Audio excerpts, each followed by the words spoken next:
What's going on, ladies and gentlemen? It is your boy Addison, and we are back at it with another presidential debate video. A few things I want to get out of the way before we get started.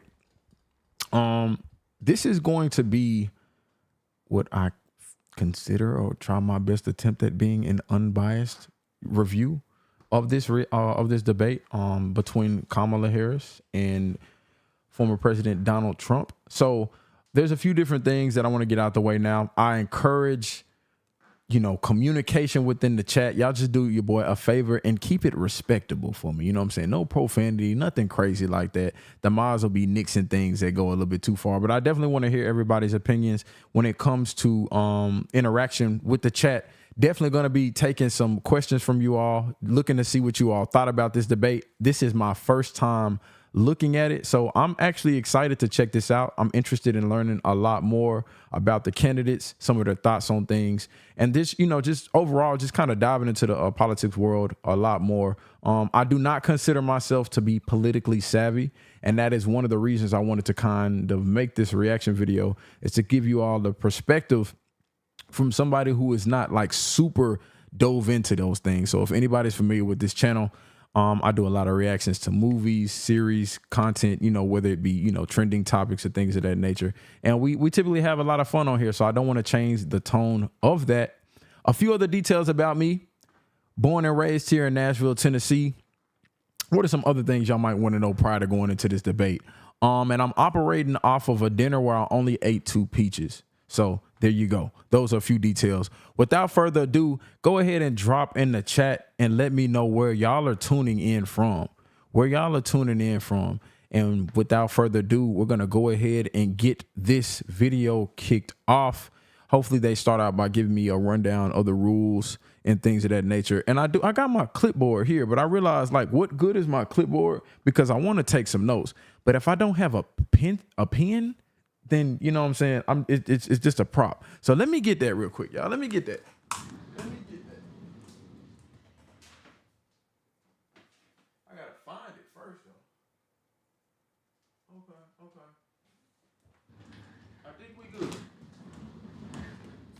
I think we good. All right. Pen check. Yeah, as y'all coming in, man, drop and let me know where y'all are tuning in from. If y'all feel like I need to take notes on anything, let me know. And throughout the course of this reaction too, I'm gonna be reacting to things as if said thing were true, because I don't know every single thing, y'all. So if said thing were true, then this is how I feel.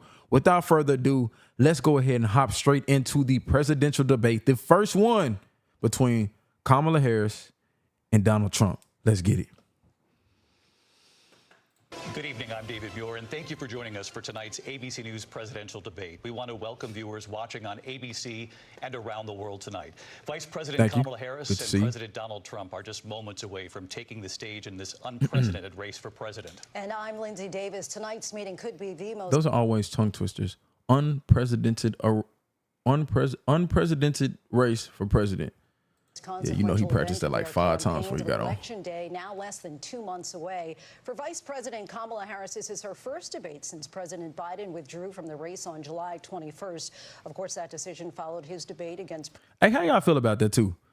Because I have been, like I said, I haven't dove too much into it, but I do know that she has not been making pretty much any appearances for interviews. I think she might have did one that I can think of, but I still hadn't even seen that one. How do y'all feel about that? I feel like they legit was like, nah, I know Biden got on a few and that brother was stuttering and saying some other, when you come up, it's going to be game time. I feel like, I don't know. Y'all let me know if y'all feel like that was intentional. Since then, this race has taken on an entirely new dynamic. And that brings us to the rules of tonight's debate. 90 All right, minutes the with rules, 2 y'all. commercial breaks. Curious to see what this is going to be. Questions have been shared with the campaigns.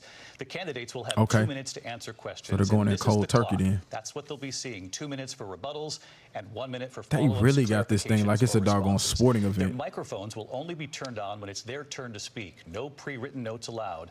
There is no audience here tonight in this hall at the National Constitution Center. How y'all feel about that, man? Do y'all feel like the audience would like make the community. I feel like, because a lot of times too, when it comes to sports and things of that nature, you feed off of the energy of the crowd. So I wonder if they did that so that they can get through a lot of the topics quicker. Because I do know if it's the audience there, somebody start gassing you up, man, you may want more than the 2 minutes that they give you.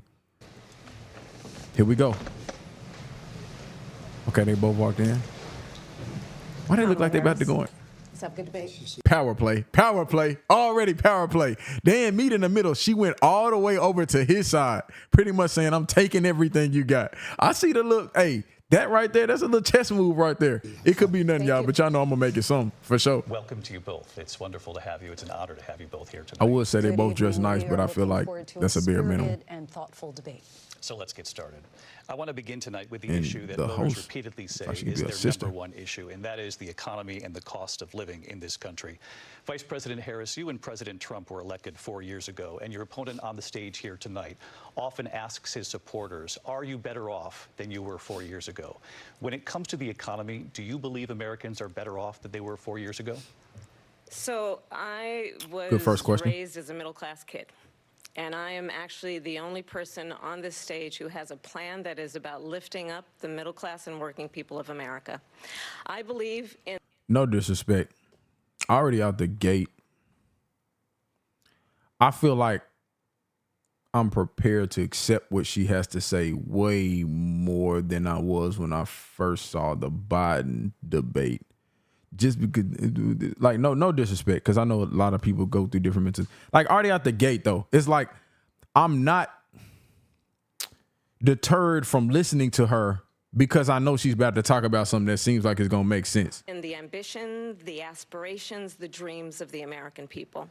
And that is why I imagine and have actually a plan to build what I call an opportunity economy. Because here's the thing. We know that we have a shortage of homes and housing, and the cost of housing is too expensive for far too many people. We know that young families need support to raise their children, and I intend on extending a tax cut for those families of $6,000, which is the largest child tax credit that we have given in a long time, so that those young families... Question will be, I know you said young families are needing support. Are we talking about American young families or just any young family that is within America in general? Curious. Families can afford to buy a crib, buy a car seat, buy clothes for their children. My passion, one of them, is small businesses. I was actually, my mother raised me out there for the small businesses. But there was a woman who helped raise us. We call her our second mother. She was a small business owner. I love our small businesses. My plan is to give a $50,000 tax deduction to start up small businesses, knowing they are part of the backbone of America's economy. What does that mean, though? Like, and how does that look? Because I know they had the PPP loan situation during COVID.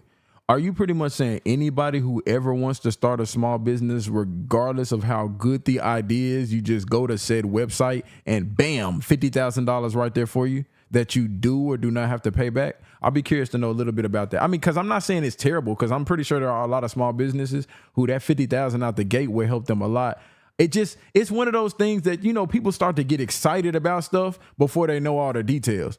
I'm curious about it. It sounds good, though. On the other hand, his plan is to do what he has done before, which is to provide a tax cut for billionaires and big corporations, which will result in... And what does that have to do with the question, too? Sorry. I mean, because I'm listening to what she's saying. But what does it have to do with the question? I think the question was, is America better now than it was 4 years ago? What does that have to do with this particular question? I'm going to try my best to make sure that even if people are saying things that look good, that I'm listening to how that relates to the question that was asked. Because I feel like people are about to start throwing jabs super quick, and you start to realize I don't even think they answered the question. But let's listen to it some more. $5 trillion to America's deficit. My opponent has a plan that I call the Trump sales tax, which would be a 20% tax on everyday goods that you rely on to get through the month. Economists have said that Trump sales tax would actually result for middle-class families in about $4,000 more a year because of his policies and his ideas about what should be. And if y'all see me looking down, I'm taking notes. Of middle-class people paying for tax cuts for billionaires. President Trump, I'll give you 2 minutes. First of all, I have no... Hey, y'all talk to me in the chat. I know she mentioned that there was a shortage of homes for giving money to young families, giving money to small businesses. How do y'all feel like she answered the question of, is America in a better place than what it was 4 years ago? Do y'all feel like she answered that really? Or did she just say a lot of things that sounded good that made us forget about what the question is? I'm just curious. Y'all let me know if y'all feel like y'all got a clear, concise answer. No sales tax. That's an incorrect statement. She knows because that. then it dang, y'all, I know I'm pausing a lot, but because then it automatically puts Trump in defense mode because he has to address that without addressing what the actual question is. Tariffs on other countries are going to finally, after 75 years, pay us back for all that we've done for the world. And the tariff will be substantial in some cases. I took in billions and billions of dollars, as you know, from China. In fact, they never took the tariff off because there was so much money they can't. It would totally destroy everything that they've set out to do. They're taking in billions of dollars from China and other places. They've left the tariffs on. When I had it, I had tariffs, and yet I had no inflation. Look, we've had a terrible economy because inflation which is really known as a country buster. It breaks up countries. We have inflation like very few people have ever seen before, probably the worst in our nation's history. We were at 21%, but that's being generous because many things are. Real talk, I don't ever pretend to know that I know more than I do know. So just for the sake of understanding exactly what they're going to talk about, I'm going to define inflation and read that to you. I'm not finna capture y'all, but so inflation is defined as the action of inflating something or the condition of being inflated. Okay. For economics, a general increase in prices and the fall in the purchasing value of money. Okay. Just wanted to get a better understanding of what he was talking about specifically. They're 50, 60, 70, and 80% higher than they were just a few years ago. This has been a disaster. She's giving him for the middle class, but for every class. A beautiful smile as he's saying what he's saying, though. Millions of people pouring into our country from prisons and jails, from mental institutions and insane asylums, and they're coming in and they're taking jobs that are occupied right now by African Americans and Hispanics, and also unions. Unions are going to be affected. So hold on. Where are they coming from, though, Trump? You said we got millions of people coming in from prisons and jails and mental facilities and taking jobs of African American people. Hold on. Let me write that down. Let me write that down. Actually, keep speaking while I write it down. Very soon.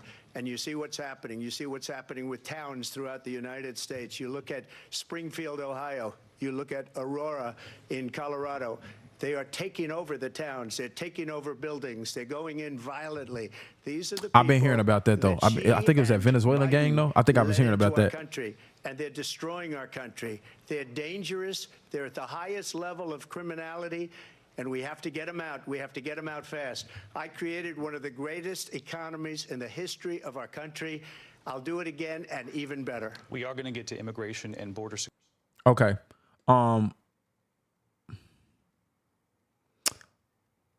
I feel like he was automatically on defense. I feel like he said a few different things that could equate to him talking about why things are better now than they were 4 years ago.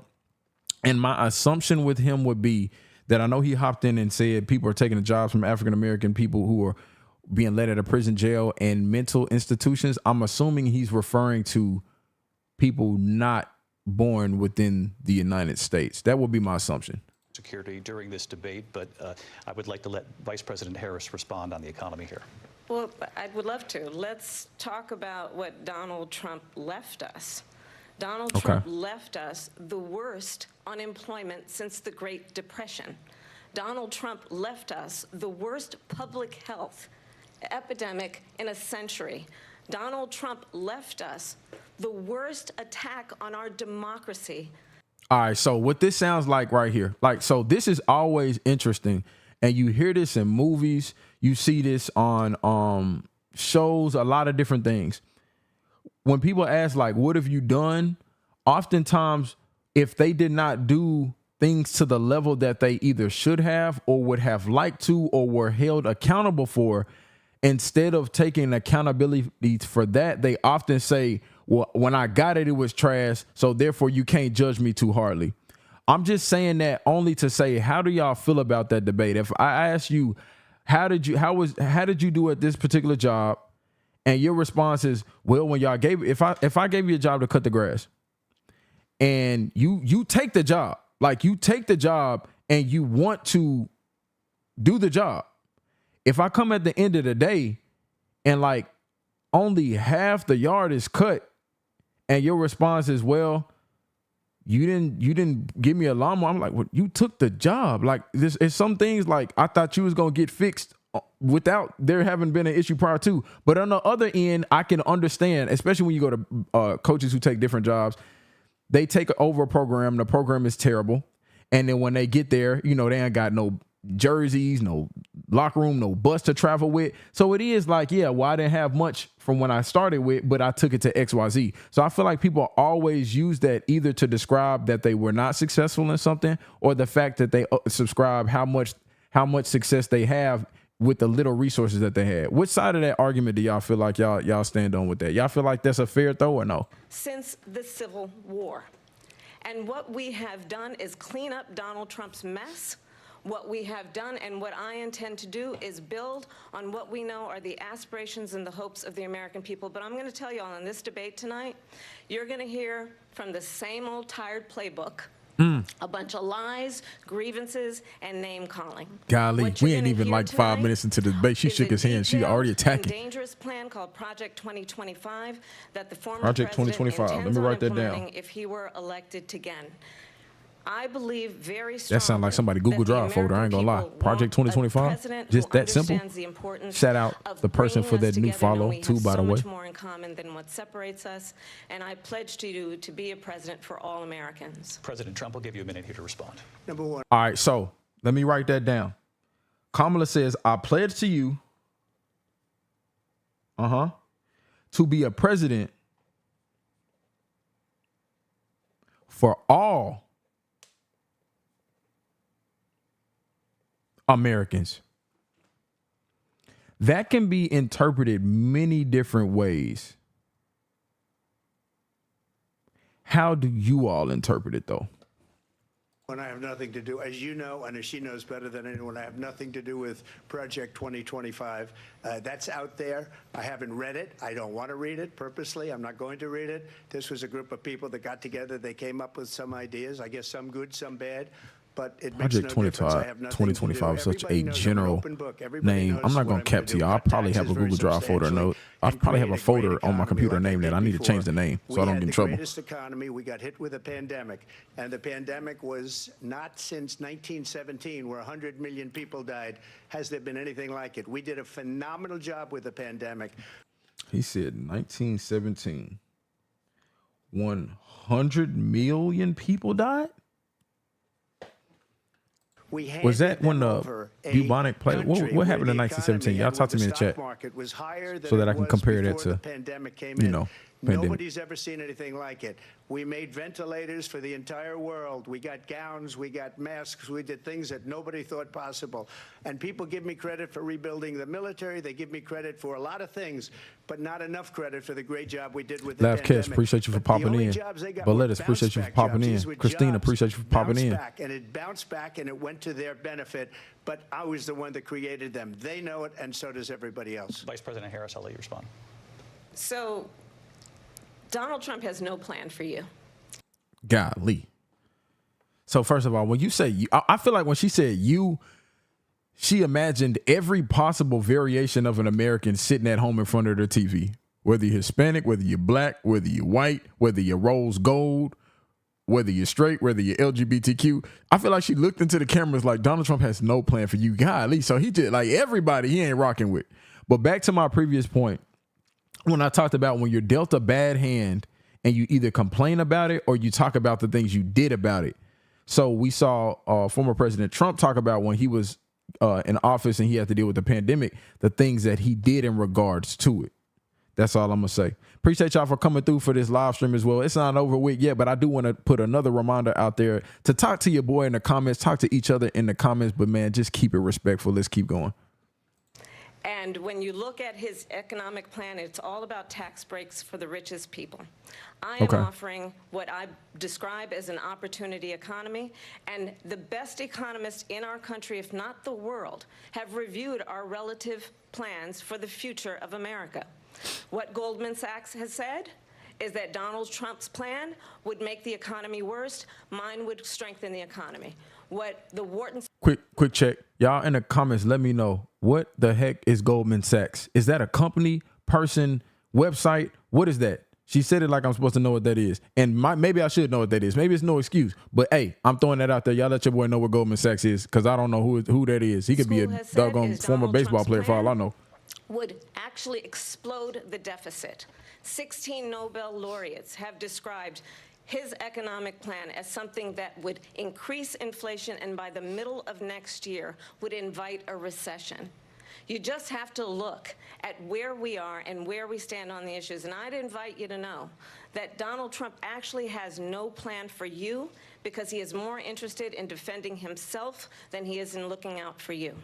That's just a soundbite. They gave her that to say. This man Trump with his mic off. And I'm going to be honest. Can we stop? Why are y'all cutting the mic off? If we can hear what they say anyway, why is the mic cut off? Especially if y'all going to leave it in there. You might as well just keep the mic on, because I can hear him through the other candidate's mic. And y'all talking about y'all cut the mic off. This man said it's just a soundbite. They gave her that to say. First of all, who is they? And second of all, let's address the fact that she said he's just interested in defending himself, not you. The man has been in so many court cases lately, bruh. I mean, so it's a given that this brother's going to have to defend himself.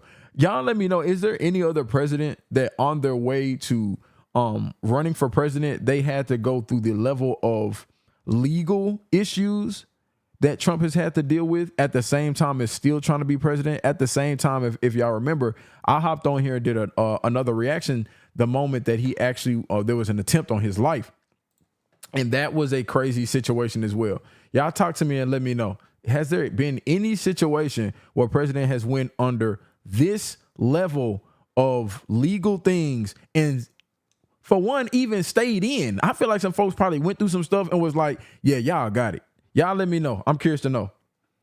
Look, I went to the Wharton School of Finance, and many of those professors, the top professors, think my plan is a brilliant plan. It's a great plan. It's a plan that's going to bring up our worth, our value as a country. It's going to make people want to be able to go and work and create jobs and create a lot of good, solid money for our country. And just to finish off, truth of the matter is, I don't care what plan you got. It's some people who they're never going to work. They're not even trying to work. They're looking at this and laughing and still going to stay on, government assistance and things of that nature. Some people, bro, they don't care what plan you got. They're going to mooch off the system forever because they have no intentions of working. But I feel you, though. I'm not saying your plan is bad. I'm just saying, just understand that your plan is not going to be a plan that everybody even wants to adopt, even if it comes knocking on their doorstep saying, here's a free $20,000. All you got to do is go apply for a job. She doesn't have a plan. She copied Biden's plan, and it's like 4 sentences, like run, spot, run. 4 sentences that are just, oh, we'll try and lower taxes. She doesn't have a plan. Take a look at her plan. She doesn't have a plan. Mr. President, I do want to drill down on something you both brought up. So this was one of the biggest concerns, not only that I was thinking, but I also saw other people expressed, given the fact that she did not do nearly any major interviews that I know of prior to the debate. It was just more like, oh, here's Kamala. She's the next person who's going to be running for president. But it's like, that's what's up. What is she trying to do? Now, if some other people wrote it out for her, I understand the preface that Kamala has. It's like, yeah, he has a plan, but it's terrible. And then Trump's defense to that is she doesn't even have a plan. In the chat, y'all let me know, what is worse? Somebody who has a plan that may not be good, or somebody who has no plan at all? I'm curious to know what y'all think. The vice president brought up your tariffs. You responded, and let's drill down on this, because your plan is what she calls is essentially a national sales tax. Your proposal calls for tariffs, as you pointed out here, on foreign imports across the board. You recently said that you might double your plan, imposing tariffs up to 20% on goods coming into this country. As you know, many economists say that with tariffs at that level, costs are then passed on to the consumer. Vice President Harris has argued it'll mean higher prices on gas, food, clothing, medication, arguing it costs the typical family nearly $4,000 a year. Do you believe? See some people saying in the chat that Kamala has released plans a while ago. I would like to see them. Who's going to have higher prices is China and all of the countries that have been ripping us off for years. Just so I can have a better basis to, think through it. China was paying us hundreds of billions of dollars, and so were other countries. And, you know, if she doesn't like them, they should have gone out and they should have immediately cut the tariffs. But those tariffs are there 3.5 years now under their administration. We are going to take in billions of dollars, hundreds of billions of dollars. I had no inflation, virtually no inflation. They had the highest inflation perhaps in the history of our country, because I've never seen a worse period of time. People can't go out and buy cereal or bacon or eggs or anything else. The people of our country are absolutely dying with what they've done. Quick check for all my people tuning in. And I want to ask this respectfully, because I know all of us are not always dealing with good times. The past 4 years, in a general sense, I know life happens. You lose family members, you lose jobs, you know, car wrecks. I know all of that. Aside from those type of things, do you feel like things were just generally way more expensive than they were in times past? And not from the past that, like, I'm going to give y'all a perfect example. When I was growing up, my haircuts used to be $10. I go to the barbershop now, it's like 40 minimum. It's 40 minimum. And those are one of those things that I understand. It's a craft, it's an art, and I understand things have to kind of, you know, level out for whatever the market value is, or also just honestly what people are willing to pay. But aside from things like a haircut, do y'all just feel like in general, like things are just like more expensive? And it's like, why is that more expensive? But then again, that goes hand in hand to the haircut. Because if groceries are more expensive, then your haircut can't be 10 no more, because now we have to charge you 40, because groceries are about $40 more dollars. So a part of me like understands why everything has to trickle and be more expensive. Somebody asked me a good question in the chat. I really want to address this. This was a really good question that just came from me. From Alfred Miller. He asked, Addison, have you ever heard of Google? I have. Great question. Let me get a lot more like that. That was a good one right there. I have heard of Google though. Destroyed the economy. I'm messing with you. And all you have to do is look at the poll. The polls say 80 and 85 and even 90% that the Trump economy was great, that their economy was terrible. Vice President Harris, I do want to ask for your response, and you heard what the president said there, because the Biden administration did keep a number of the Trump tariffs in place. So how do you respond? Well, let's be clear that the Trump administration resulted in a trade deficit, one of the highest we've ever seen in the history of America. He invited trade wars. You want to talk about his deal with China, what he ended. Let's talk about body language real quick as we go into this. We got a lot more to go. And you know, and we here, y'all. We here. As long as y'all pulling up, we finna take a look at it. Kamala, every time Trump is talking, like she's looking at him like this with a smile. Oh, you lying son of a biscuit. She just got that smile. Trump has this like, I'm not looking at you. I'm not giving you no energy. I ain't trying to hear nothing you trying to say. Like, look at Pete the body language as they both talk.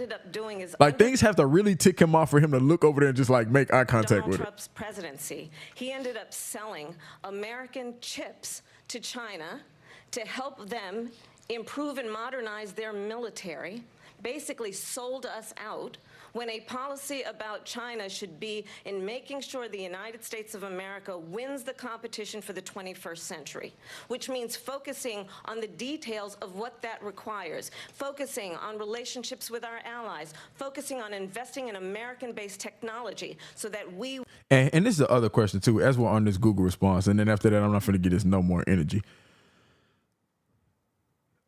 I would just say it like this. Yes, there are tools and platforms out there to Google and get more information. And that's fine. And then there's also communication. You know what I'm saying? I could Google it, or I could have a conversation with you all and ask. You know what I'm saying? I never come up here and act like I know every single thing that's about to happen or be said. And if y'all think I'm sitting up here Googling, oh, what time does Kamala get up in the morning? What time does Trump go for a jog? I'm not doing that. So if things like that get brought up, I may be like, hey, y'all let your boy know about this. Or if I know about it, I'm going to just tell y'all about it. But yeah, obviously Google's helpful, but you know what I'm saying? Also communication is too. Win the race on AI, on quantum computing, focusing on what we need to do to support America's workforce so that we don't end up having on the short end of the stick in terms of workers' rights. But what Donald Trump did, let's talk about this, with COVID, is he actually thanked President Xi for what he did during COVID. Look at his tweet. Thank you, President Xi, exclamation point. When we know was he being sarcastic? She was responsible for lacking and not giving us transparency about the origins of COVID. President Trump, I'll let you respond. First of all, they bought their chips from Taiwan. We hardly make chips anymore because of philosophies like they have and policies like they have. I don't say her because she has no Why policy. is Kamala's mic way more turned down when it's off than Trump's is? And 4 years ago is out the window. She's going to my philosophy now. In fact, I was going to send her a MAGA hat. She's gone to my philosophy, but if she ever got elected, she'd change it. Hey, at least she take it. At least she have. She thought it's funny. She's a Marxist. Like, well, you send that to me, I'm burning Her it. father's a Marxist professor in economics, and he taught her well. But when you look at what she's done, and he taught her well. This one. When you look at these millions and millions of people that are pouring into our country monthly, where it's, I believe, 21 million people, not the 15. Hey, y'all, I'm gonna be honest with you. When you start having beef with somebody, I feel like by default, you should always expect to have beef with about 10 more people. Example being, when you're talking crazy about somebody, that said person is somebody's child or somebody's husband and or wife. So when you say things like, you ugly, why would somebody marry you? And then their husband's like, I ain't gonna lie, bro, you slick dissing me. Or if you say things like, you're real smart, I wonder who raised you. The parents are looking like, hey, my boy, so you kind of coming from me. When y'all have beef, man, just understand the things and the jabs that you throw are probably about to make you have beef with a lot more than said person. That's all I'm going to say. Her father taught her well. It's crazy. Than the 21. That's bigger than New York State pouring in. And just look at what they're doing to our country. They're criminals. Many of these people coming in are criminals. And that's bad for our economy, too. You know, you mentioned before, we'll talk about immigration later. Well, bad immigration is the worst thing that's one of the points that he our economy. They have, is very serious about, destroyed our country with policy that's insane. Almost policy that you'd say they have to hate our country. President Trump. Thank you. Lindsay. I want to turn to the issue of abortion. President Trump, you've often touted that you were able to kill Roe v. Wade. Last year, you said that you were proud to be the most pro-life president in American history. Then last month, you said that your administration would be we're going here now and their reproductive rights. In your home state of Florida, you surprised many with regard to your 6-week abortion ban because you initially had said that it was too short. And you said, quote, I'm going to be voting that we need more than 6 weeks. But then the very next day, you reversed course and said you would vote to support the 6-week ban. On the Trump side of things, though, and I'm not saying it's not important. Have y'all ever heard somebody who wants something so much that they circumvent it back to their main talking point? Prime example, like when somebody's wanting a car and you're like, dang, bro, hey, can I borrow $20 so I can go give me something to eat? That's what I'm saying, bro. That's why when I get this car, I can go do Uber Eats so I can give you the $20. And it's like, hey, bro, I'm gonna pick you up in the morning so we can go to church. That's what I'm saying, bro. If I have a car, I could actually pick you up so that you wouldn't even have to drive to pick me up so we could go to church. Like, that's how serious certain folks be about said thing that they want, that they always loop it back in no matter what y'all talking about. And I feel like Trump does that with immigration. I'm not saying it's not important. I'm not saying getting the car is not important, but it's like, hey, can we not always loop the same thing back in? But hey, if it's important, it's important. Get that car. Vice President Harris says that women shouldn't trust you on the issue of abortion because you've changed your position so many times. Therefore, why should they trust you? Well, the reason I'm doing that vote is because the plan is, as you know, the vote is they have abortion in the 9th month. They even have, and you can look at the governor of West Abortion Virginia. in the 9th month is crazy. I can't cap to y'all. The current governor is doing an excellent job. I mean, obviously, you need to know more details, but just that limited detail is crazy. The baby will be born, it's and we sad. will decide what to do with the baby. In other words, we'll execute the baby. And that's why I did that, because that predominates, because they're radical. The Democrats are radical in that. And her vice presidential pick, which I think was a horrible pick, by the way, for our country, because he is really out of it. Her vice presidential He throwing shots. He done threw the white towel in. Absolutely Trump. fine. He also says he threw it in. Execution after birth. It's execution, no longer abortion, because the baby is born, is okay. And that's not okay with me, hence the vote. But what I did is something for 52 years. All right, here we go. Here we go. Our first iteration of if said thing is true, then this is how I feel. If said child is born, and I'm not even going to use the exact words, and said process that Trump brought up happens, that is foul. If that is true, if it is not true, like I said, the over exaggeration is crazy. But if that happens the way that it was just spelled out for us that we just heard right here, that is foul. That's all I'm gonna say about that. I'm gonna let them keep talking. We're trying to get Roe v. Wade into the states, and through the genius and heart and strength of 6 Supreme Court justices, we were able to do that. Now, I believe in the exceptions for rape, incest, and life of the mother. I believe strongly in it. Ronald Reagan did also. 85% of Republicans do.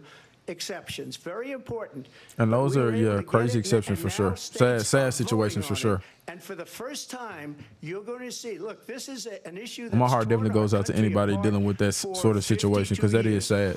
Every legal scholar, every Democrat, every Republican, liberal, conservative, they all wanted this issue to be brought back to the states where the people could vote, and that's what happened.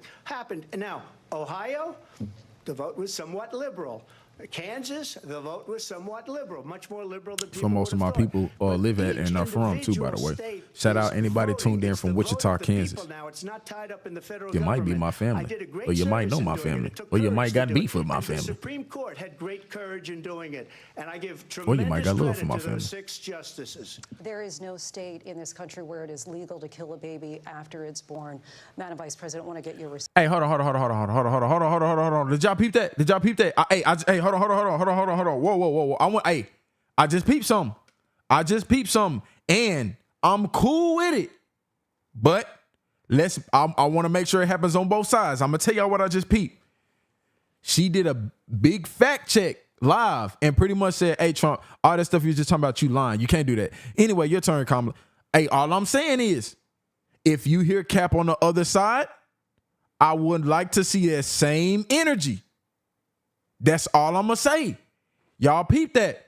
She pretty much said, hey, shut up about all that capping. All right, Kamala, your turn. That's all I'm going to say. Hey, I got to write that down.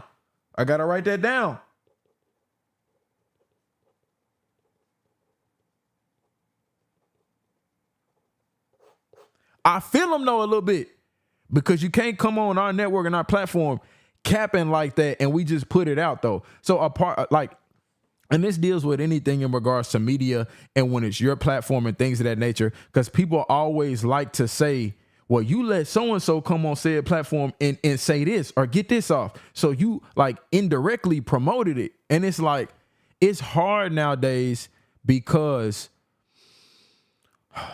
you would like to have conversations with people, and especially when it comes to conversations with people who don't all agree about the same thing. But then there's another view that people have that they don't want to have conversations with the opposite side at all, and they don't want to hear anything. So it's an interesting dynamic for sure. But I do want to note that host came on and said, Trump, you capping, brother. Now I'm curious to see if she hears any cap from the other side, is she gonna have that same energy? That's all I'm gonna say. I applaud people calling out cap when they hear cap, though. I'm not against that. That's not actually a surprising fact. Let's understand how we got here. Donald Trump hand-selected 3 members of the United States Supreme Court with the intention that they would undo the protections of Roe v. Wade. And they did exactly as he intended. And for clarification, if y'all do hear folks capping too, and just got a lot of people, hey, I'm not opposed to you saying, you know, you said that cap publicly, so we're gonna address that cap publicly. You know what I'm saying? Especially like when you're on this big of a platform. There are Trump abortion bans, which make it criminal for a doctor or nurse to provide health care. In one state, it provides prison for life. Trump abortion bans that make no exception even for rape and incest, which understand what that means. A survivor of a crime of violation to their body does not have the right to make a decision about what happens to their body next. That is immoral. Is that true or not true? One Just does curious. not have to abandon their faith or deeply held beliefs to agree. The government, and Donald Trump certainly, should not be telling a woman what to do with her. See, this is the problem that I have when they get into this religious talk.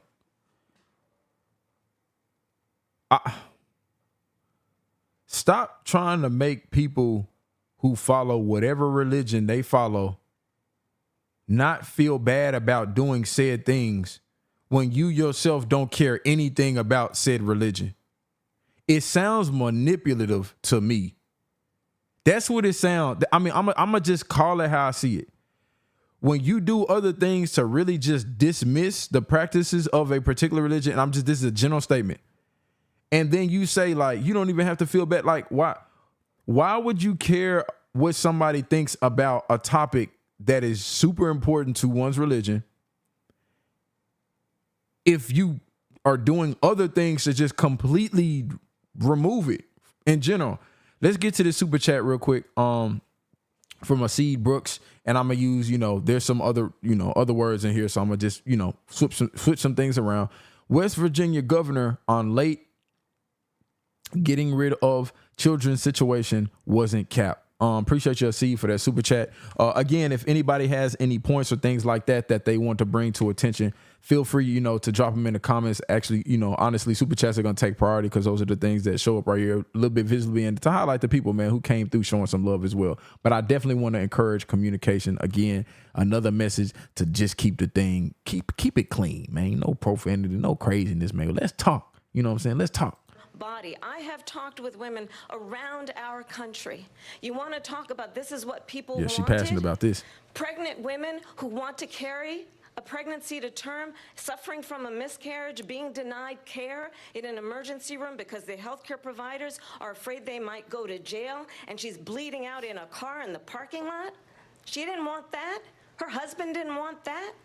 A 12 or 13-year-old survivor. I'm gonna hear her out, but I do have something to say about this. Being forced to carry a I do have something to say term, about this. They don't want that. And I pledge to you, when Congress passes a bill to put back in place the protections of Roe v. Wade, as President of the United States, I will proudly sign it into law. But all right, I'm gonna pause it right there because I want to address something in regards to this argument. And I say this from knowing this from personal experiences from those around me, not me in general. My only problem with this argument is you're using, I think, one of the extreme situations. Now, what Kamala Harris is saying about these very traumatic, very evil, petty, just terrible things happening to women that will make them want to go through this process or consider this process. I am still saying these are the extreme situations. And I say this from knowing multiple people around me who these were not their circumstances and these were things that they were considering. An example would be, this is how extreme this example is. That's like going to a basketball game and telling somebody like, hey,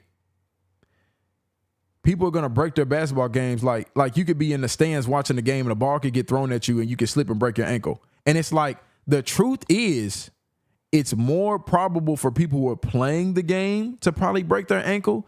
And even they may not necessarily break their ankle when they play the game. Example, going back to this real life situation. Majority of people that I know are not dealing with extreme situations when they're deciding to get rid of said child that they do not want. Those are not extreme situations. Those are like, I was doing some stuff And for whatever reason, whether it be I don't feel like it, whether it be there's finances are not available, whether it be the father's not there, whether it be like, I ain't gonna lie, I'm still trying to turn the clubs up, whether it be, you know, whatever reason, it's 1,000 different reasons. Those are more likely than the instances in which they're bringing up that Kamala is bringing up. That's all I'm gonna say about this. And regardless, I think outside of that, her other argument within this is you're taking that right away from women or things of that nature. And I can hear what you're saying about that. But the truth is, when you bring up the extreme situations, I feel like it skews people and it manipulates people emotionally to think that that is every single person who is going through said process. Understand, if Donald Trump were to be reelected, he will sign a national abortion ban. Understand, in his Project 2025, there would be a national abortion, a monitor that would be monitoring your pregnancies, your miscarriages. I think the American people believe that certain freedoms, in particular the freedom to make decisions about... Somebody dropped a comment, and I'm gonna address these too. Like I said, it's not, you know, I'm here with y'all, man. We talking. I'm gonna address the comments that are coming in as well. Somebody said, but they put this in law. That is an issue by the independents. Definitely want to look into what law that is like from a countrywide perspective. The next comment comes from KS. It says those situations happen much more often than you think. KS, I 1,000% agree. I do think that they happen much more often than I think. I mean, I know, of course I'm not going to say details. Yeah, this stuff happens for sure. All I'm saying is the way that it's being presented as if it is like, that's the number one reason why people are popping up to try to get this process kicked off. But I do agree that it's definitely happening much more than even I can understand. For sure. I definitely don't want to, like I said, that's why I kicked this off by saying my heart goes out to anybody who has dealt with that type of situation. It's super traumatic, super sad. And I know that that level of evil is not only possible, but has occurred, even closer to home to me than you all may even know. One's own body should not be made by the government. Thank you, Vice President Harris. Well, there she goes again. It's a lie. I'm not signing a ban, and there's no reason to sign a ban because we've gotten what everybody wanted. Democrats, Republicans, and everybody else, and every legal scholar wanted it to be brought back into the states, and the states are voting. And it may take a little time, but for 52 years, this issue has torn our country apart, and they've wanted it back in the states. And I did something that nobody thought was possible. The states are now voting. What she says is an absolute lie. And as far as the abortion ban, no, I'm not in favor of abortion ban, but it doesn't matter because this issue has now been taken over by the states. Would you veto a national abortion ban if it came to your desk? Well, I won't have to because, again... Hey, I ain't gonna lie. I'm cool with the questions. The host, though, she is throwing them things Trump way, though. She throwing them things Trump way. For real. Her, I ain't gonna lie, her and Kamala look a little too similar. That might be her sister or something. They slick tag teaming that brother on these. Again, for the chats that's coming in, I told y'all, I'm processing things and hearing them as I hear it, and we're gonna have a conversation about it. And I appreciate y'all for pulling up, man. I appreciate y'all for keeping the chat respectful, all of that. Keep the comments coming, man. We're gonna address them. Keep the conversations going, man. Hey, y'all know a lot of people don't do this. A lot of people gonna tell y'all what they feel, and they're gonna delete your comments, and they're gonna say, "Get the heck up out of here," and all of that. I'm not doing that. You know, as long as it's respectful, that's all I'm gonna say. Two things. Number one, she said she'll go back to Congress. She'll never get the vote. It's impossible for her to get the vote, especially now with the 50-50, essentially 50-50 in both Senate and the House. She's not going to get and the it vote. is a little She weird can't get the situation to vote. have She won't all even come states close to it. So on it's different just off. agendas, You know what it and reminds you me still of? trying When to they be said they're the gonna president get of the whole student country. That loans does seem like it'd be terminated, kind of difficult. and it ended up being a total catastrophe. The student loans, and then I think probably her boss, if you call him a boss, he spends all his time on the beach. But look, her boss went out and said, "We'll do it again. We'll do it a different way." Hey, all jokes aside, is Mr. Biden okay though? I know. So all these students got I hope he's doing okay. with this whole thing about this whole idea. And how unfair that would have been, part of the reason they lost, to the millions and millions of people that had to pay off their student loans. They didn't get it for free. But they were saying it's the same way that they talked about that they talk about abortion. But if I could just get a yes or no, because your running mate, J.D. Vance, has said that you would veto it if it did come to your desk. Well, I didn't discuss it with J.D. In all fairness, J.D., and I don't mind if he has a certain view, but I think he was speaking for me, but I really didn't. Look, we don't have to discuss it because she'd never be able to get it, just like she couldn't get student loans. They couldn't get student loans. They didn't even come close to getting student loans. Hey, when I tell y'all politicians are so cold at not saying one word, getting a politician to say no or yes is sometimes doggone near impossible. Look at how Kamala's looking. Gave y'all the outro screen. Kamala looking at this man like, my boy, you better than me at not saying yes or no. I need to take some notes. These folks, bro, they do not say yes or no to save their lives. Golly. They taunted young people and a lot of other people that had loans. They can never get this approved. So it doesn't matter what she says about going to Congress. So wonderful. Let's go to Congress. Do it. But the fact is a yes or no question. They wanted to get it out of Congress and out of the federal government. And we did something that everybody said couldn't be done. And now you have a vote of the people on abortion. Vice President Harris, I want to give you your time to respond. But I do want to ask, would you support any restrictions on a woman's right to an abortion? I absolutely support reinstating the protections of Roe v. Wade. And as you rightly mentioned, Roe v. Wade is one aspect, but any restriction is a woman carrying a pregnancy to term and asking for an abortion. That is not happening. It's insulting to the women of America. And understand what has been happening under Donald Trump's abortion bans. Couples who pray and dream of having I'm gonna be honest, that are being denied. I mean, I know people do some evil things, but I would hope that that's not true. Working people, working women who are working 1 or 2 jobs, who can barely afford childcare as it is, have to travel to another state to get on a plane sitting next to strangers to go and get the health care storytelling right now is crazy. I'm not saying it ain't true, but building up this story with all the emotional things is unconscionable. Trump ain't gonna look at it. I ain't gonna lie. Trump, yeah, got a little stubborn little kid right now. He's trying to stay focused. To make decisions about her own body, and that is why in every state where this issue has been. Hey, real talk. Do y'all feel like it's some subtle disrespect? Do y'all feel like it's some subtle disrespect? What I mean, subtle disrespect, Lil Miss Nat said the last Quintista here. That's for those of y'all who don't know, that's the book we're reading in book club. Hop on over to the EDM Patreon or Discord if y'all want to hop in on a book club that we have meeting every Thursday.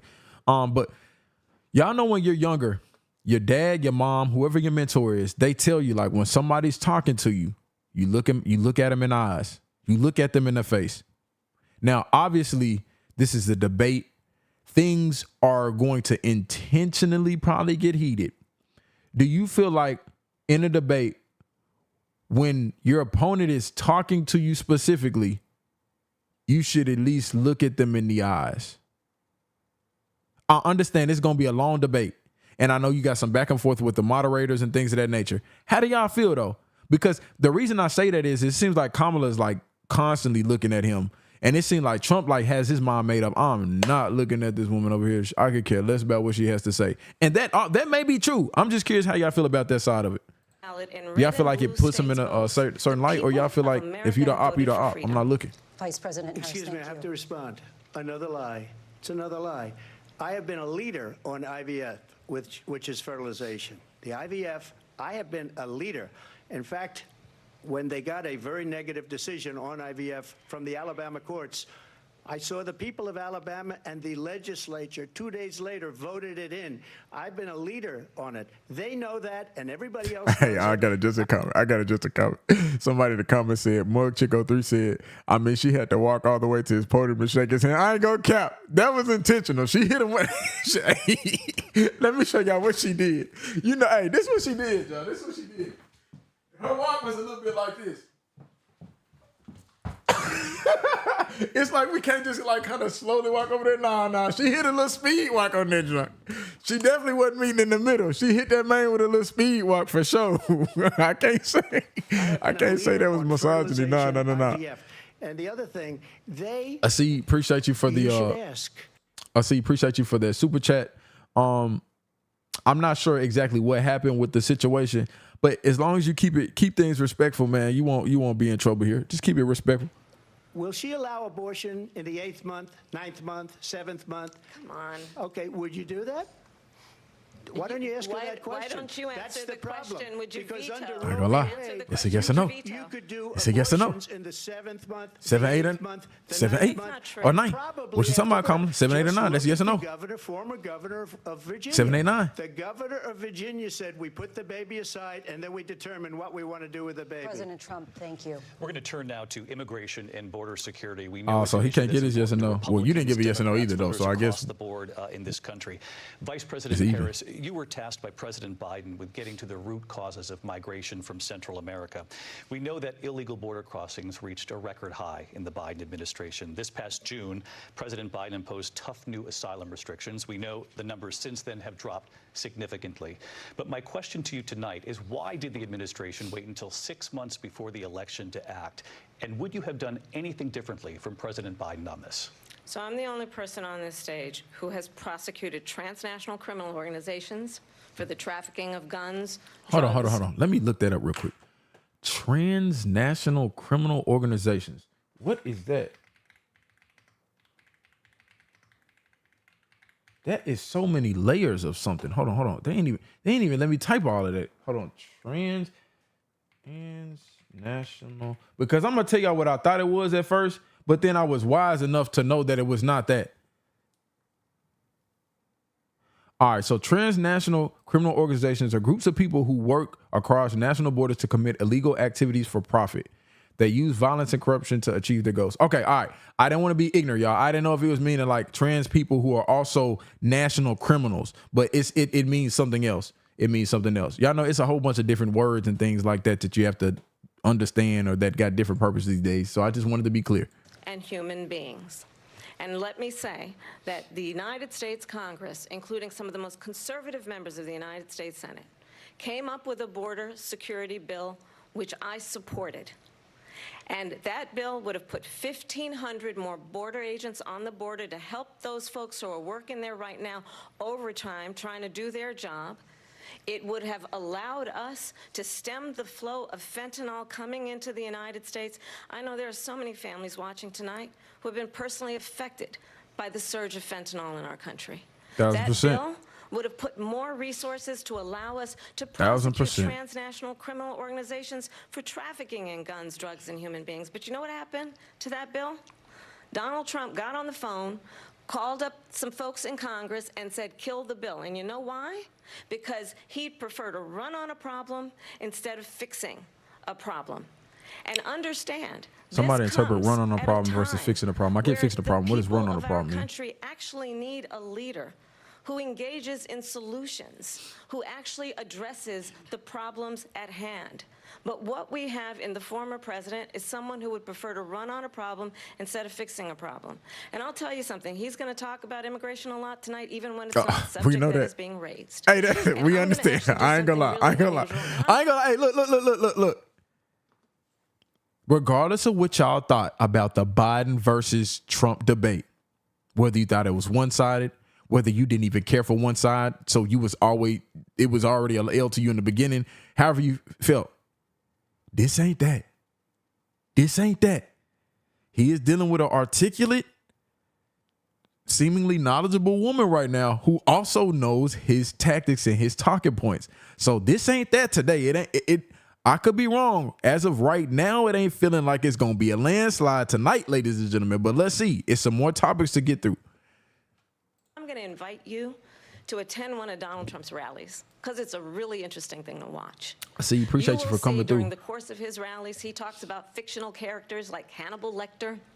He will talk about windmills cause cancer. Talking about Hannibal Lecter, and what you will also notice is that people start leaving his rallies early out of exhaustion and boredom.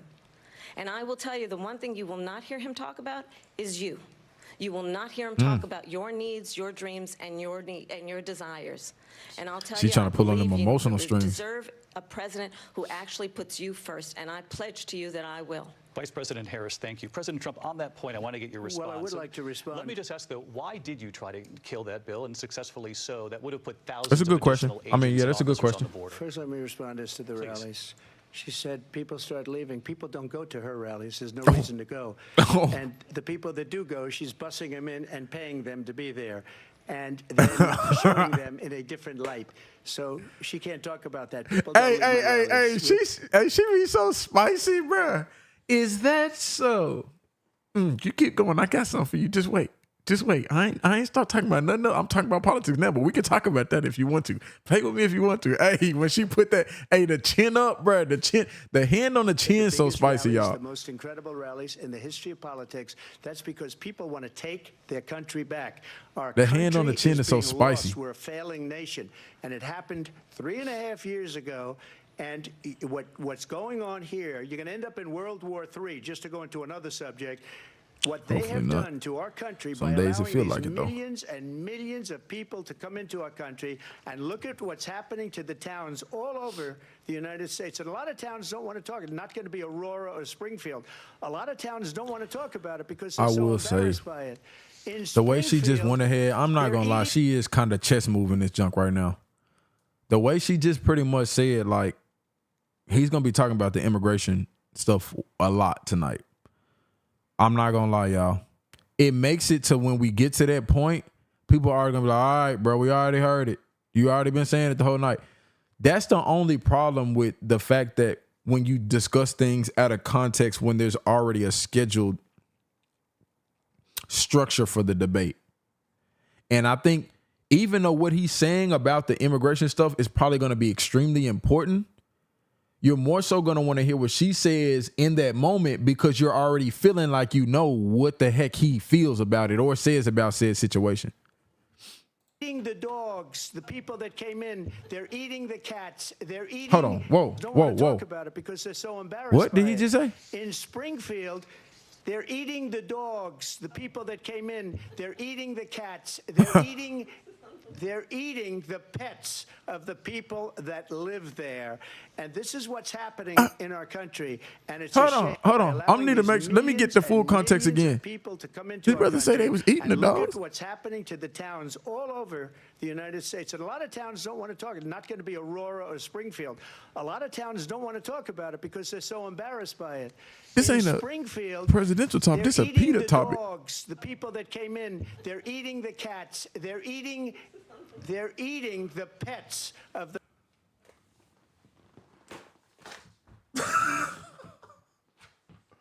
Bro, what? Bro, what? Bro, what the heck? How did we get here? How did we get here? I ain't gonna lie. I already know this finna go viral. Somebody finna make some doggone animation to it. They're gonna make a dance to it. Eating the dogs, eating the cat. Bro, it's one thing about Trump, bro. This brother is unintentionally funny. This brother, like, unintentionally sets himself up to be roasted. Why was he so passionate about that, though? They're eating the dogs. Like, when he said it, I seen somebody in the kitchen pulling somebody chihuahua to some back alleyway and putting a mustard on that thing. You know what I'm saying? Why he say it like that, bro? And what the heck, bro? People that live there. And this is what's happening. And I'm not going to lie. I know some people who are immigrants, and they have never once asked me like, hey, your goldfish, what you gonna do with that later? I've never heard them ask me that. I can't lie. So to say that all immigrants is over here just like they coming over to kill you and then kill your dog too is, I ain't gonna lie, that's diabolical. That's diabolical. It ain't all of them, bro. They ain't all on that. Rallies are concerned, as far as the reason they go is they like what I say. I ain't gonna lie, whether you're a Trump fan or not, you can't say that wasn't funny or a face palm moment. Make America great again. She's destroying this country, and if she becomes president, this country doesn't have a chance of success. Not only success, I ain't gonna lie, he tried to get Pete on his side with that one. Steroids. I just want to clarify here. You bring up Springfield, Ohio, and ABC News did reach out to the city manager there. He told us there have been no credible reports of specific claims of pets being harmed, injured, or abused by individuals. He didn't say eaten. No. No. You have to keep it. Put your foot on the gas. You have to say there have been no credible reports of anybody saying that anybody has sauteed any dogs, sauteed any Rottweilers, eaten any Chihuahuas. Nah, gas it, bro. You have to make it. Come on, bro. Make it entertaining for us. And make it seem like it's actually in your notes. Used for food. So maybe he said that, and maybe that's a good thing to say for a city manager. I'm not taking this from but television. The people I'm taking it from the city manager. Their dog was eaten by the people that went there. Again, the Springfield city manager says there's no. I ain't gonna lie, I'm not saying it ain't true. It's just still funny. What you've heard. You talk about it. She ain't even got to say nothing right now. You know, this is, I think, one of the reasons why in this election I actually have the endorsement of 200 Republicans who have formally worked with President Bush, Mitt Romney, and John McCain, including the endorsement of former Vice President Dick Cheney and Congress member Liz Cheney. And if you want to really know the inside track on who the former president is, if he didn't make it clear already, just ask people who have worked with Alfred said it. They putting chili on the His former chief of dogs. staff, a four-star general. They ain't got relish on the dogs. They really bad. Constitution of the United States. His former You ain't putting no relish on that dog. said he is dangerous and unfit. His former Secretary of Defense has said the nation, the republic, would never survive another Trump term. And when we listen to this kind of rhetoric, when the issues that affect the American people I'm trying to get over that point. That point was so crazy, though, y'all. I think the choice is That clear jump in was this hilarious. election. President Trump, I'll give you a quick minute to respond here. Thank you, because when I hear that, see, I'm a different kind of a person. I fired most of those people, not so graciously. They did bad things or a bad job. I fired them. They never fired one person. They didn't fire anybody having to do with Afghanistan and the Taliban and the 13 people who's were just killed, viciously and violently killed. And I got to know the parents and the family. They didn't fire. They should have fired all those generals, all those top people, because that was one of the most incompetently handled situations anybody has ever seen. Y'all talk to me. Because I feel like in work culture, whether it be corporate, whether it be any job, they try to make it seem like mistakes are not that big of a deal. But Lord have mercy, you make certain mistakes, that's out the window. A lot of jobs, and it's anywhere. I mean, even within relationships, there's always that feeling of what have you done for me lately? And I understand, and I understand that, you know, we can't always just dwell on the things that you have done for, you know, done for me and expect, you know, if you used to take me out on dates, or, you know, if you used to be nice to me, but now every day you cussing me out, you can't be telling me, you know what I'm saying, I still love you. Remember I told you in 1955 I love you? I love you. See, I still it's like, but brother, you can't be punching me and beat me up every day now, and that still stays true. So I get a little bit of that dynamic. When it comes to higher profile jobs, though, I think the agenda is always like, if you ever make any public mistakes, you gotta go, because then the pressure's on everybody else. You know, well, so-and-so's in there, and it's like, this person could have saved 50 million people last week. But man, if one baby, you know what I'm saying, gets lost. Matter of fact, let's not do babies, because we've been on baby. If one said person, you know, gets messed up this week because of some decision you made, then you gotta go. It's a very fine line, man, with some of these jobs. But y'all let me know, do you feel like when it comes to global interactions or global mistakes, it should be a one strike and you're out? I'm not saying I feel differently. I'm just curious what y'all feel about that. So when somebody does a bad job, when you have a job, we have to make global decisions. And you take a guy like Esper, he was no good, I fired him, so he writes a book. Another one writes a book, because with me they can write books, with nobody else can they. But they have done such a poor job, and they never fire anybody. Look at the economy. Look at the inflation. They didn't fire any of their economists. They have the same people. That's a good way not to have books written about you. But just to finish, I got more votes than any Republican in history by far. In fact, I got more votes than any president, sitting president, in history by far. Let me continue on immigration. It was what you wanted to talk about earlier, so let's get back to your deportation proposal that the vice president has reacted to as well. President Trump, you call this the largest domestic deportation operation in the history of our country. You say you would use the National Guard. You say if things get out of control, you'd have no problem using the U.S. military. Yes. You also said you would use local police. How would you deport 11 million undocumented immigrants? I know you believe that number is much higher. I was listening for a while. Sorry, y'all should be able to see it now. Take us through this. What does this look like? Will authorities be going door to door in this country? Yeah, it is much higher because of them. They allowed criminals, many millions of criminals. They allowed terrorists. They allowed common street criminals. They allowed. I'm gonna be honest, because I see y'all in the chat too. Some folks in there talking about sauerkraut. Y'all getting out of pocket. I'm trying my hardest to move past that eating the dogs and the pet situation. I'm trying, y'all. I'm trying to grow up and be a responsible adult. It's like when you're teaching in class and somebody farts real loud in the class, and then the teacher is trying to teach you about anaphase, metaphase, prophase, and all of that.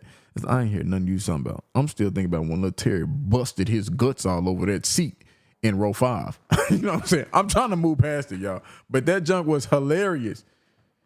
People to come in, drug dealers to come into our country, and they're now in the United States and told by their countries like Venezuela, don't ever come back or we're going to kill you. Do you know that crime in Venezuela and crime in countries all over the world is way down?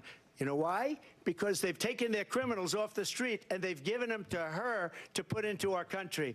And this will be one of the greatest mistakes in history for them to allow. And I think they probably did it because they think they're going to get votes, but it's not worth it because they're destroying the fabric of our country by what they've done. There's never been anything done like this at all. They've destroyed the fabric of our country. Millions of people let in, and all over the world, crime is down all over the world except here. Crime here Joshua is Kiesler asked me about something in regards to that they made. Crime in this country, what I feel about the candidates so far. I'm still listening, still looking. Crime. It's called migrant crime, and it's happening at levels that nobody thought possible. I'm not gonna lie. Nathaniel Wong brings up a good point. Isn't Trump's iconic line, "You're fired"? I don't know. Listen, when you say the amount of stuff that Trump has said, I'm pretty sure every different household has one of your most iconic lines. I feel like that was something I did hear for a while. But the interesting thing about it is, bragging about firing people, it kind of is like it's like, I understand it has to happen, but I've never heard anybody just like, man, I'm good at firing folks. And it's like, well, that internship I told you that my son needed this week, I think he's good. He already got something. I think he's actually gonna help his dad, clean up the garage this week. He doesn't need to work for you anymore. Thank you though. It's like the FBI says overall violent crime is actually coming down in this country. But excuse me, the FBI they were defrauding statements. They didn't include the worst cities. They didn't include the cities with the worst crime. It was a fraud, just like their number of 818,000 jobs that they said they created turned out to be a fraud. President Trump, thank you. I'll let you respond, Vice President Harris. Well, I think this is so rich, coming from someone who has been prosecuted for national security crimes, economic crimes, election interference, has been found liable for sexual assault, and his next big court appearance is in November at his own criminal sentencing. And let's be clear where each person stands on the issue of what is important about respect for the rule of law and respect for law enforcement. The former vice president called for defunding federal law enforcement, 45,000 agents, get this, on the day after he was arraigned on 34 felony counts. So let's talk about what... So there's multiple different ways I feel about this. There's multiple different ways I feel about this. Hypothetical question. And I know Kamala's not going to answer, but y'all let me know. Kamala, if you had, whether they were true or not, the amount of legal situations going on with you as you were still trying to run for president, would you still try and run for president? And two, if you were being targeted by the justice system, would one of your stances be to fund the justice system? This is one of those things where it's like, I would like people to take a step in each other's shoes. Because obviously, you know, cities, places, states, all of that good stuff, like, we have to be able to operate in a safe manner. But at the same time, if these things are used to wrongly target people, then, bro, I don't care nothing about y'all getting y'all money. I'm just speaking from the perspective of both of these candidates right now. That's all I'm speaking about. That's all I'm asking. Sorry. M says, how can we join the Discord? We got the link. I'm sure one of the mods will drop the link down here soon. What is another one? Najeric says, hey, what's going on? Maybell says, Trump has never been targeted by the justice system. I'm just reading a few. I'm just telling. Look, I'm telling you the thought processes. I'm pretty sure he feels like he has. I'm not saying he has or has not. Getting the level of cases that he had against him in a short stay, though, is insane.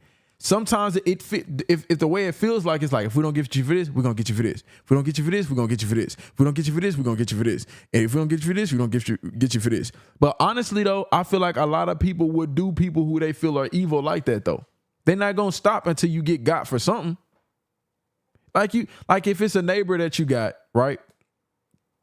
And if they kicked your dog, man, you gonna call, and they didn't get in trouble for it. You know, y'all calling the cops if they park on the wrong side of the street, if they music is up too loud in the house, everything. Y'all not gonna stop just because y'all still want justice for that dog getting kicked.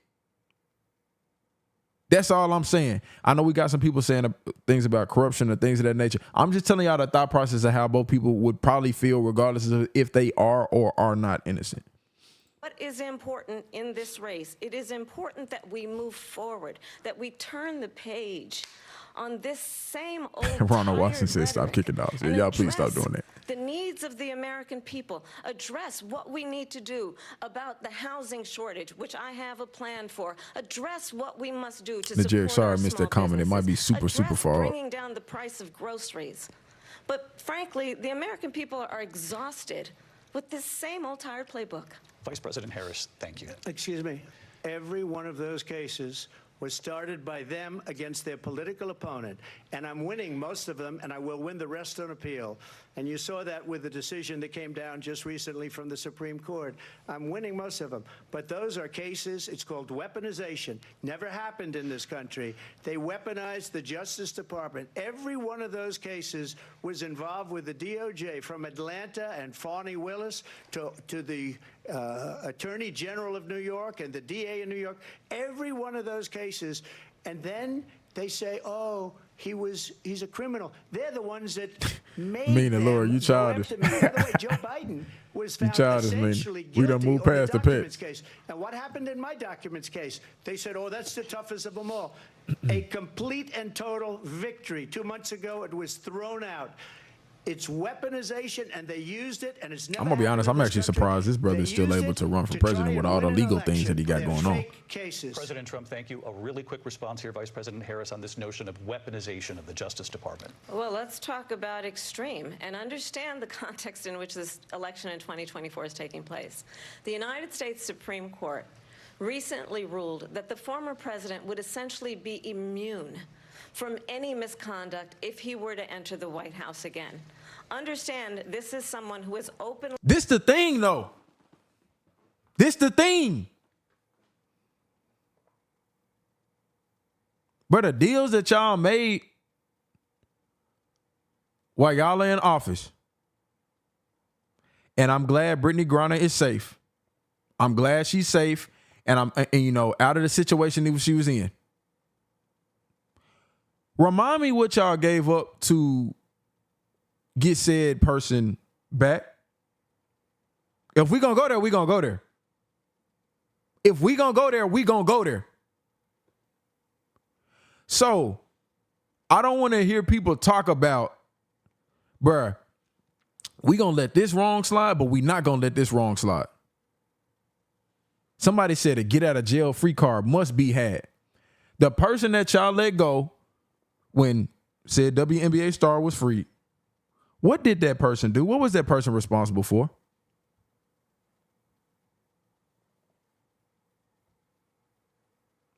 So my thing is, when y'all get what you want, it's fine. When you really don't like somebody, you gonna get them up out of here. I feel like the justice system sometimes ain't even just. It's just whatever you want. That's the only just. It's just whatever whoever has the most money sometimes, or whoever has the most backing or support wants. And of course, there has to be some crime involved somehow, some way. For sure. That's all I'm saying about that. The energies be crazy sometimes. I'm quoting, terminate the Constitution of the United States, that he would weaponize the Department of Justice against his political enemies. Someone who has openly expressed disdain for members of our military. Understand what it would mean if Donald Trump were back in the White House with no guardrails, because certainly we know now the court won't stop him. We know J.D. Vance is not going to stop him. If he does become president, though, that brother finna be talking so much mess. He finna be talking so much cash. Last run for president. Weaponized, please. This is the one that weaponized, not me. She weaponized. I probably took a bullet to the head because of. I was wondering when we were going to talk about this. You know what? Democracy. I'm a threat to democracy. They're the threat to democracy with a fake Russia investigation. Okay, now we talking. Now we talking, because I know they blame him a lot for the January 6th stuff and saying he was about that. So my thing about that is, and I still would like to know more about that situation. The things that y'all are saying, I would agree, probably did cause people to want to take his life, whether they're true or not true. How do you feel about that? Do y'all feel like it is what it is?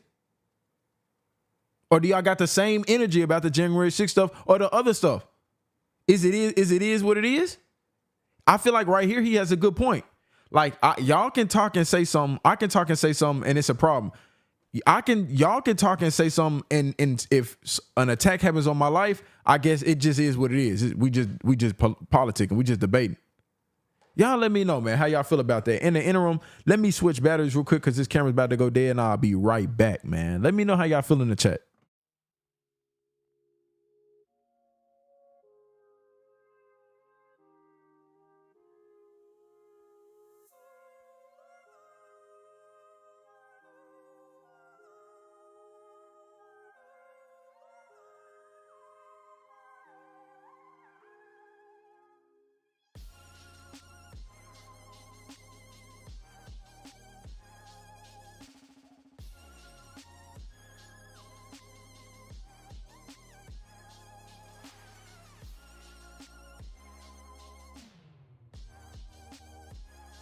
All right, y'all, we are back at it. Let's get to it. That went nowhere. We have a lot to get to. Lindsay? Vice President Harris, in your last run for president, you She didn't want to talk about that. I ain't gonna lie.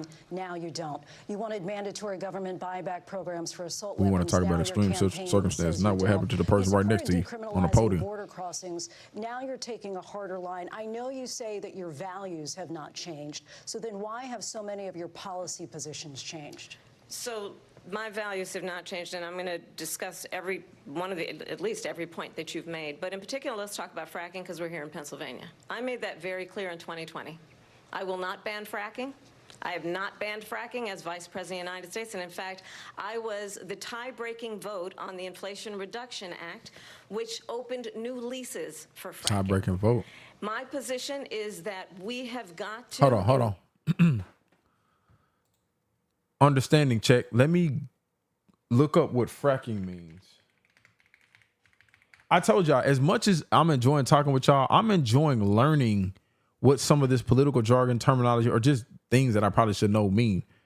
Fracking or hydraulic fracturing is a method used to extract oil and natural gas from deep underground rock formations. I don't think that's what she was talking about, right?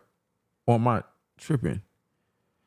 Maybe she is. So fracking, the process of injecting liquid at high pressure into subterranean rocks, boreholes, etc., so as to force open existing fissures and extract oil or gas. An example of that in another sentence would be attempt to limit oil and gas fracking. Okay. I don't know. We'll see. Okay, so that is what she's talking about. In diverse sources of energy so we reduce our reliance on foreign oil. We have had the largest increase in domestic oil production in history because of an approach that recognizes that we cannot over-rely on foreign oil. As it relates to my values, let me tell you, I grew up a middle-class kid raised by a hardworking mother more solar-related things. Who worked and saved and was able to buy our first home when I was a teenager. The values I bring to the importance of home ownership, knowing not everybody got handed. I'm not gonna lie. Every time she gets into these spills, it's like you got to cue up some cinematic, like emotional music, because she be telling some good stories. That I bring to my work to say we are going to work with the private sector and home builders to increase 3 million homes, increase by 3 million homes by the end of my first term. I will say this: she does seem like she's making a more concerted effort to at least attempt to relate to Americans, to people, to Americans, and or people who got it out the mud or are getting it out of the mud. So I do feel like that might be something that if Trump wants to continue within this debate, which he probably will. I mean, obviously I'm not in his ear telling him. It will be cool to see if he can work on hitting the emotional strings of people. But however, sometimes people feel like, I don't want my president to do that. I want him to be cutthroat. I want him to kick people and tell them shut up and tell them do this, that, and the third. Like, y'all let me know. When you're dealing with somebody in an authoritative position, y'all want that mushy side of things, or y'all just want to know what it is, how it is, and what needs to be done? Talk to me. My work that is related to having a friend when I was in high school who was sexually assaulted by her stepfather. And my focus then on protecting women and children from violent crime is based on a value that is deeply grounded in the importance of standing up for those who are most vulnerable. My work that is about protecting Social Security and Medicare is based on long-standing work that I have done. Protecting seniors from schools have not changed. And what is important is that there is a president who actually brings values and a perspective that is about lifting people up and not beating people down and name-calling. The true measure of the leader is the leader who actually understands the strength is not in beating people down, it's in lifting people up. She be so motivational with this. President Trump, your response? First of all, I wasn't given $400 million. I wish I was. My father was a Brooklyn builder, Brooklyn, Queens, and a great father, and I learned a lot from him. But I was given a fraction of that, a tiny fraction, and I built it into many, many billions of dollars, many billions. And when people see it, they are even surprised. So when people see it, they're even surprised, man. Surprised. I don't think they can fathom that much coinage. This is a day old, this has been a lifelong debate, even outside of politics. People always are comparing, and actually there is a parable in the Bible about this, about talents. You know, some people are giving one, some people are getting a few. The thing about it is, what are you doing with what you are given? And is essentially what that parable is talking about. Are you making excuses because you didn't have a lot? Are you burying that talent? And we ain't gonna get into, this ain't gonna be a sermon today. But from this standpoint, you hear a lot of times and like, oh, he rich. That's why he got this said job, or that's why, they do this, that. Not saying that stuff is not true. But how is you focusing on the fact that they got something that you don't going to make you better? And I know this is kind of aside from the main point that they're talking about there. How is that going to make you better? I mean, I think we can easily identify this person has that. That's why they're able to obtain that easier. But I do feel like, that's what makes it part of your story to try to get through those challenges in a different way. We obviously don't all got, fathers who are giving us $500 million to start up a business, whatever crazy figure that they just put in or that they said he got. We obviously don't always have that, but what can we do with what we have? That's what I'm curious about. So we don't have to talk about that. Fracking, she's been against it for 12 years. Defund the police, she's been against that forever. She gave all that stuff up very wrongly, very horribly, and everybody's laughing at it, okay? They're all laughing at it. She gave up at least 12 and probably 14 or 15 different policies. Like, she was big on defund the police. In Minnesota, she went out. Write down my words for the day. Oh, spicy. Mind, please. Oh. Does that sound familiar? Hold on. I don't know what time this was at, but man, they getting to it right near. Hold on. Hold on. Ooh, that brother is ticked off. He is mad. Hey, Christina, appreciate you so much for the love. Get your mom some coffee. They're working hard tonight. Hey, look, shout out my moms in the chat. I'm gonna keep it a bean with you. They probably like, Eddie, can we get back to the movies and TV shows? You know what I'm saying? This is, I got love for them though, and they already know. I love having communications and conversations with y'all, even when it's stuff that is not entertainment. So man, let me shout out all my mods: Jillian, Britt, Chimera, Kate. I think Brother Maddie. Who else we got in here? If I'm missing a mod tonight, let me know, man. I know we got a full squad in here. I appreciate y'all for sure. She went out in Minnesota and wanted to let criminals that killed people, that burned down Wombat, yeah, my fault. Wombat too. She went too. out and raised money to get him out of jail. That's the name of my mom, by the way. Nobody would ever think of. Now she wants to do transgender operations on illegal aliens that are in prison. This is a radical left liberal that would do this. She wants to confiscate your guns, and she will never allow fracking in Pennsylvania. If she won the election, fracking in Pennsylvania will end on day one. Just to finish, one thing so important in my opinion. So I got the oil business going like nobody has ever done before. When they took over, they got rid of it, started getting rid of it, and the prices were going up the roof. They immediately let these guys go to where they were. I would have been 5 times, 4 times, 5 times higher, because you're talking about 3.5 years ago. They got it up to where I was because they had no choice, because the prices of... By the way, quick check too. Anybody tuned in to the live live in Pennsylvania? What is the city like right now? Is it like booming right now? Is it a lot of people there just because they know the debate's there? Is anybody tuned in from Pennsylvania? Drop a chat. I think we saw one person say that. Y'all let me know. Energy were quadruple. Or has lived in Pennsylvania? You saw what happened to gasoline. What are you doing in Pennsylvania? They said, let's go back to Trump.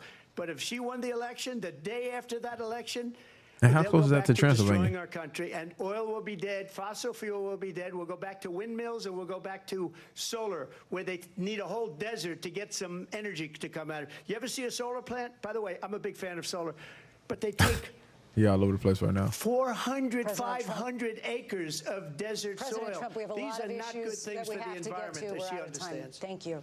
Lindsay, thank you. We have an election in just 56 days. And I want to talk about the peaceful transfer Why of does power, 2 months and which, of course, 56 we all know days is a sound cornerstone like of two our completely democracy different and time the role periods? of a president in a moment of crisis. Mr. President, on January 6th, you told your supporters to march to the Capitol. You said you would be right there with them. The country and the world saw what played out at the Capitol that day, the officers coming under attack.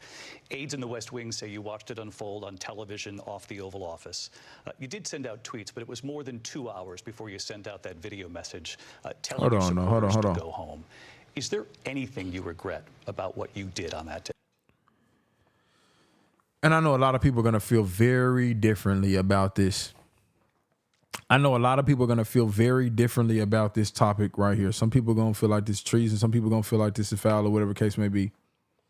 My only question to you all is, if you feel like you got cheated, you taking it on the chin, you doing something about it,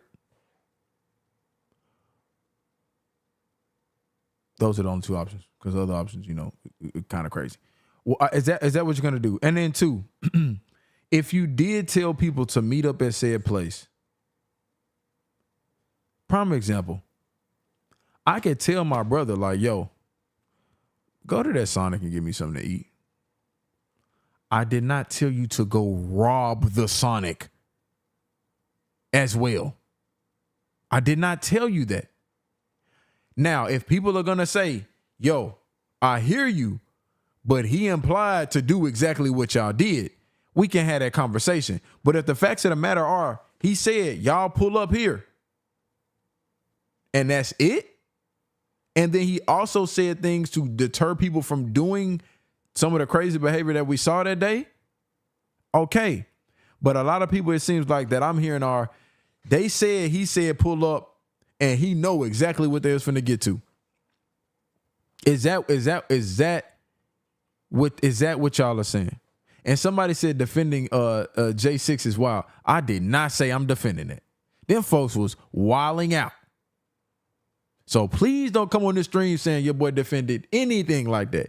Them folks was wilding out.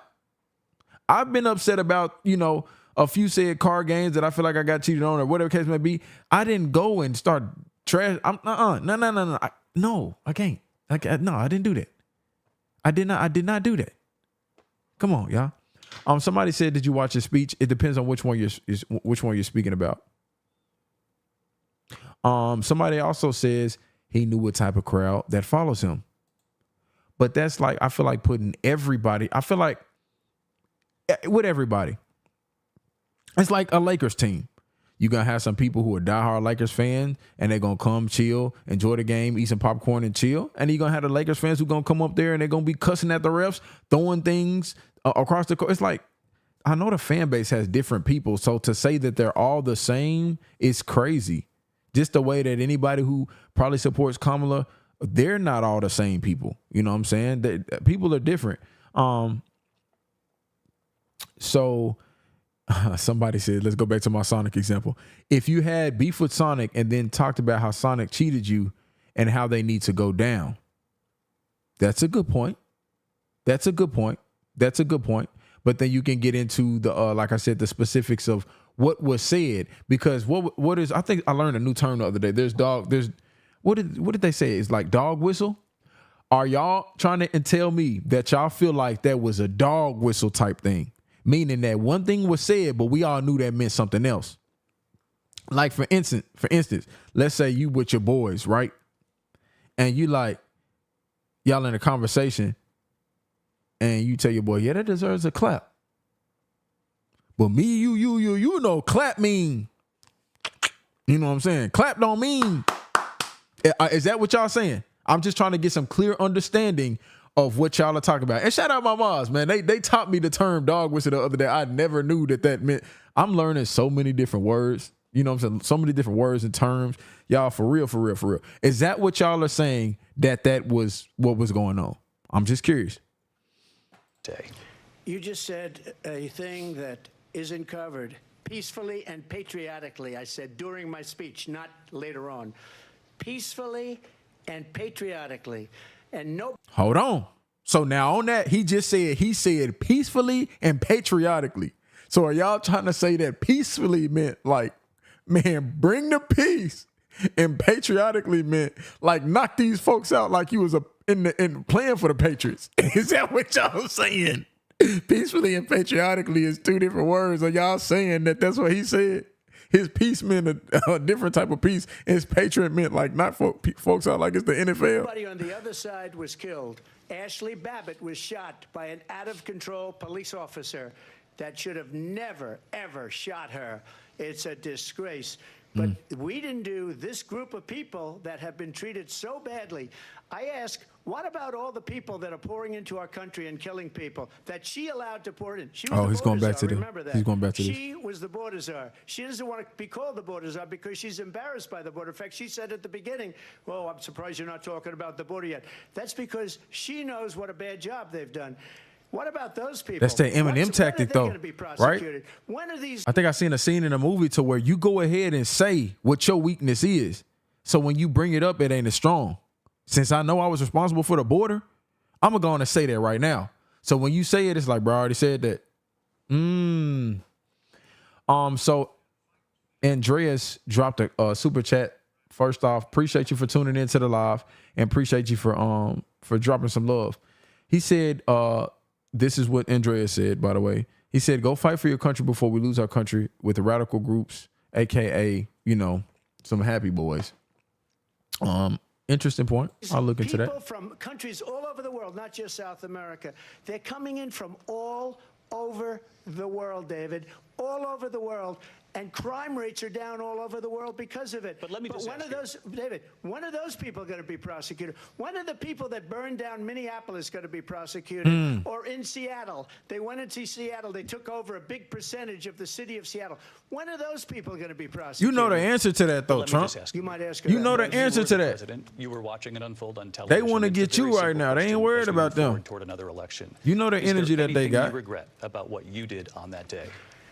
Yes, sir. I had nothing to do with that. That's a good question. They asked me to make a speech. I showed up for a speech. I said, I think it's going to be big. I went to Nancy Pelosi and the mayor of Washington, D.C., and the mayor put it back in writing, as you know. I said, this is going to be a very big rally or whatever you want to call it. And again, it wasn't done by me. It was done by others. I said, I'd like to give you 10,000 National Guard or soldiers. They rejected me. Nancy Pelosi rejected me. It was just 2 weeks ago, her daughter has a tape of her saying she is fully responsible for what happened. They want to get rid of that tape. It would have never happened if Nancy Pelosi and the mayor of Washington did their jobs. I wasn't responsible for security. Nancy Pelosi was responsible. She didn't. Quick shout out to Joshua Kiesler, said about to leave the stream to go watch your latest Game of Thrones reaction. Big love, dog. Keep up the hard work.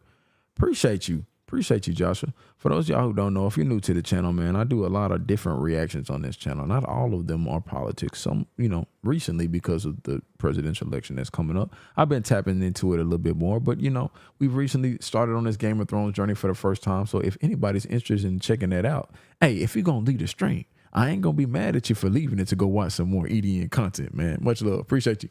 Do her job. The question was about you as president, not about former Speaker Pelosi, but I do want Vice President Harris to respond here. I was at the Capitol on January 6th. I was the vice president-elect. I was also an acting senator. I was there. And on that day, the President of the United States incited a violent mob to attack our nation's capital, to desecrate our nation's capital. On that day, 140 law enforcement officers were injured, and some died. And understand, the former president has been indicted and impeached for exactly that reason. But this is not an isolated situation. Let's remember Charlottesville, where there was a mob of people carrying tiki torches, spewing anti-Semitic hate. And what did the president then at the time say? There were fine people on each side. Let's remember that when it came to... All right. This is how I'm feeling right now. I feel like both of these folks got some dirt on them. That's what I feel like. I feel like both of these folks got some dirt on them, and this is turning into, this is your dirt. Nah, but this is your dirt. This is your dirt. Nah, but this is your dirt. So at this point, I think I've fully accepted the fact that they probably have both done some crazy things. I've accepted that fact. So like the more dirt that they tell me, it's just gonna be like, dang, you did that for real? Or no, did you not really do that? Delicia0215, appreciate you for joining the Twitch and glad you just dropped your first chat. That's what I feel like. So I'm gonna keep it a bean with you. My threshold for like whether or not you lying about this or not lying about this, I'm already expecting folks to just be on here lying. When folks try to defend themselves, but they're gonna say everything. They're gonna say any and everything. Now, in regards to, I think some folks said, "What dirt are you talking about?" That's on Kamala, whatever the case may be. And I think this comes from Prometheus.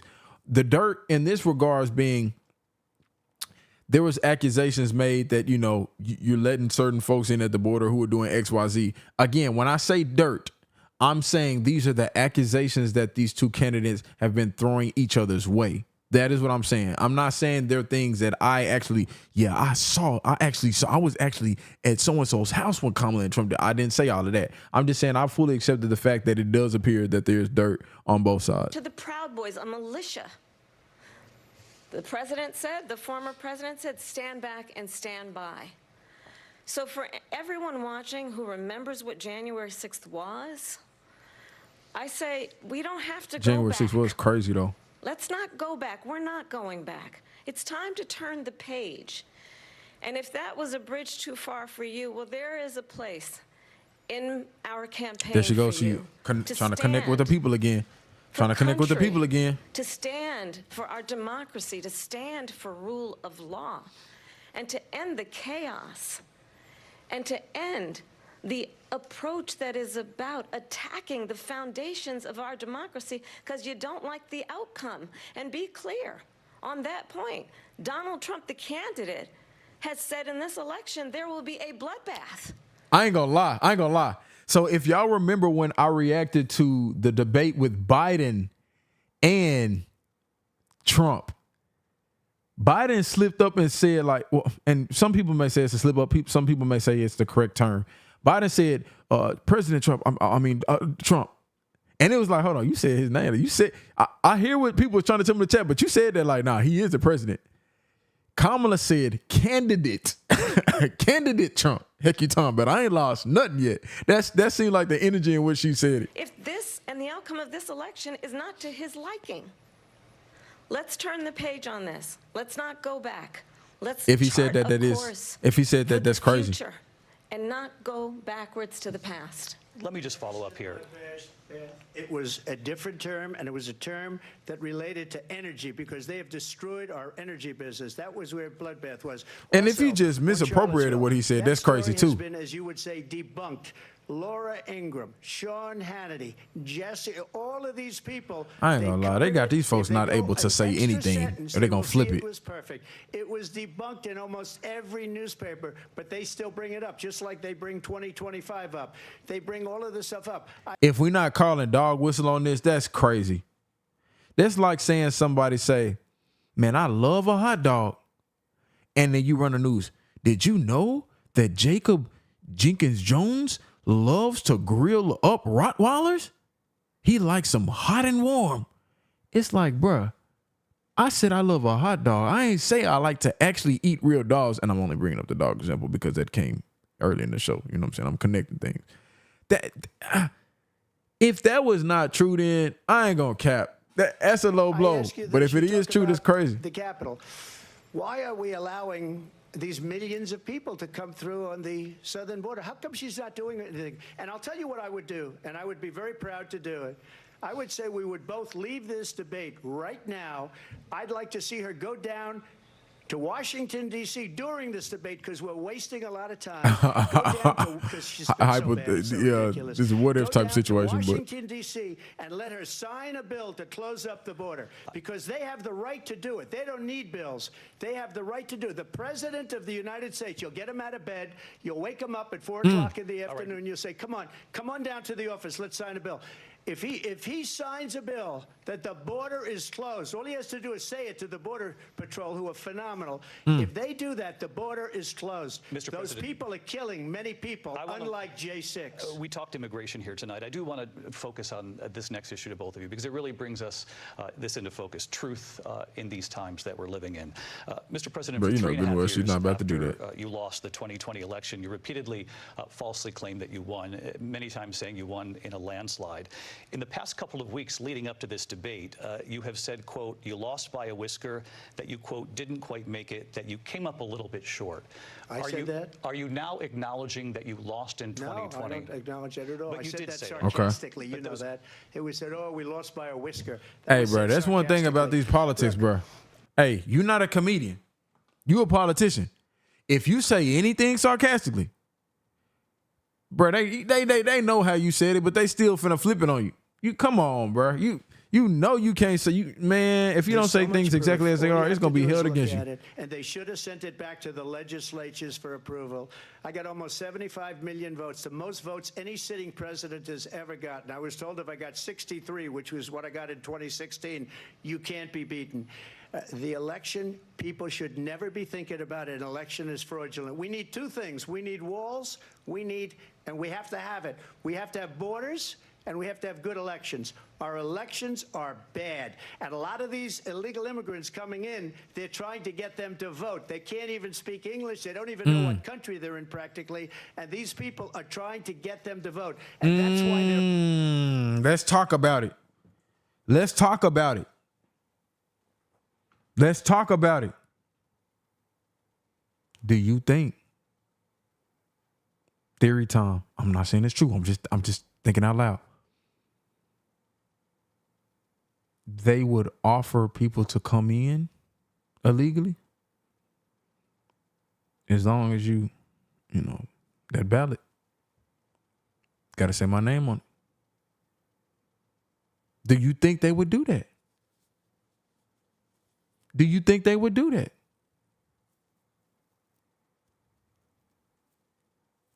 They said they can't vote. Listen, y'all.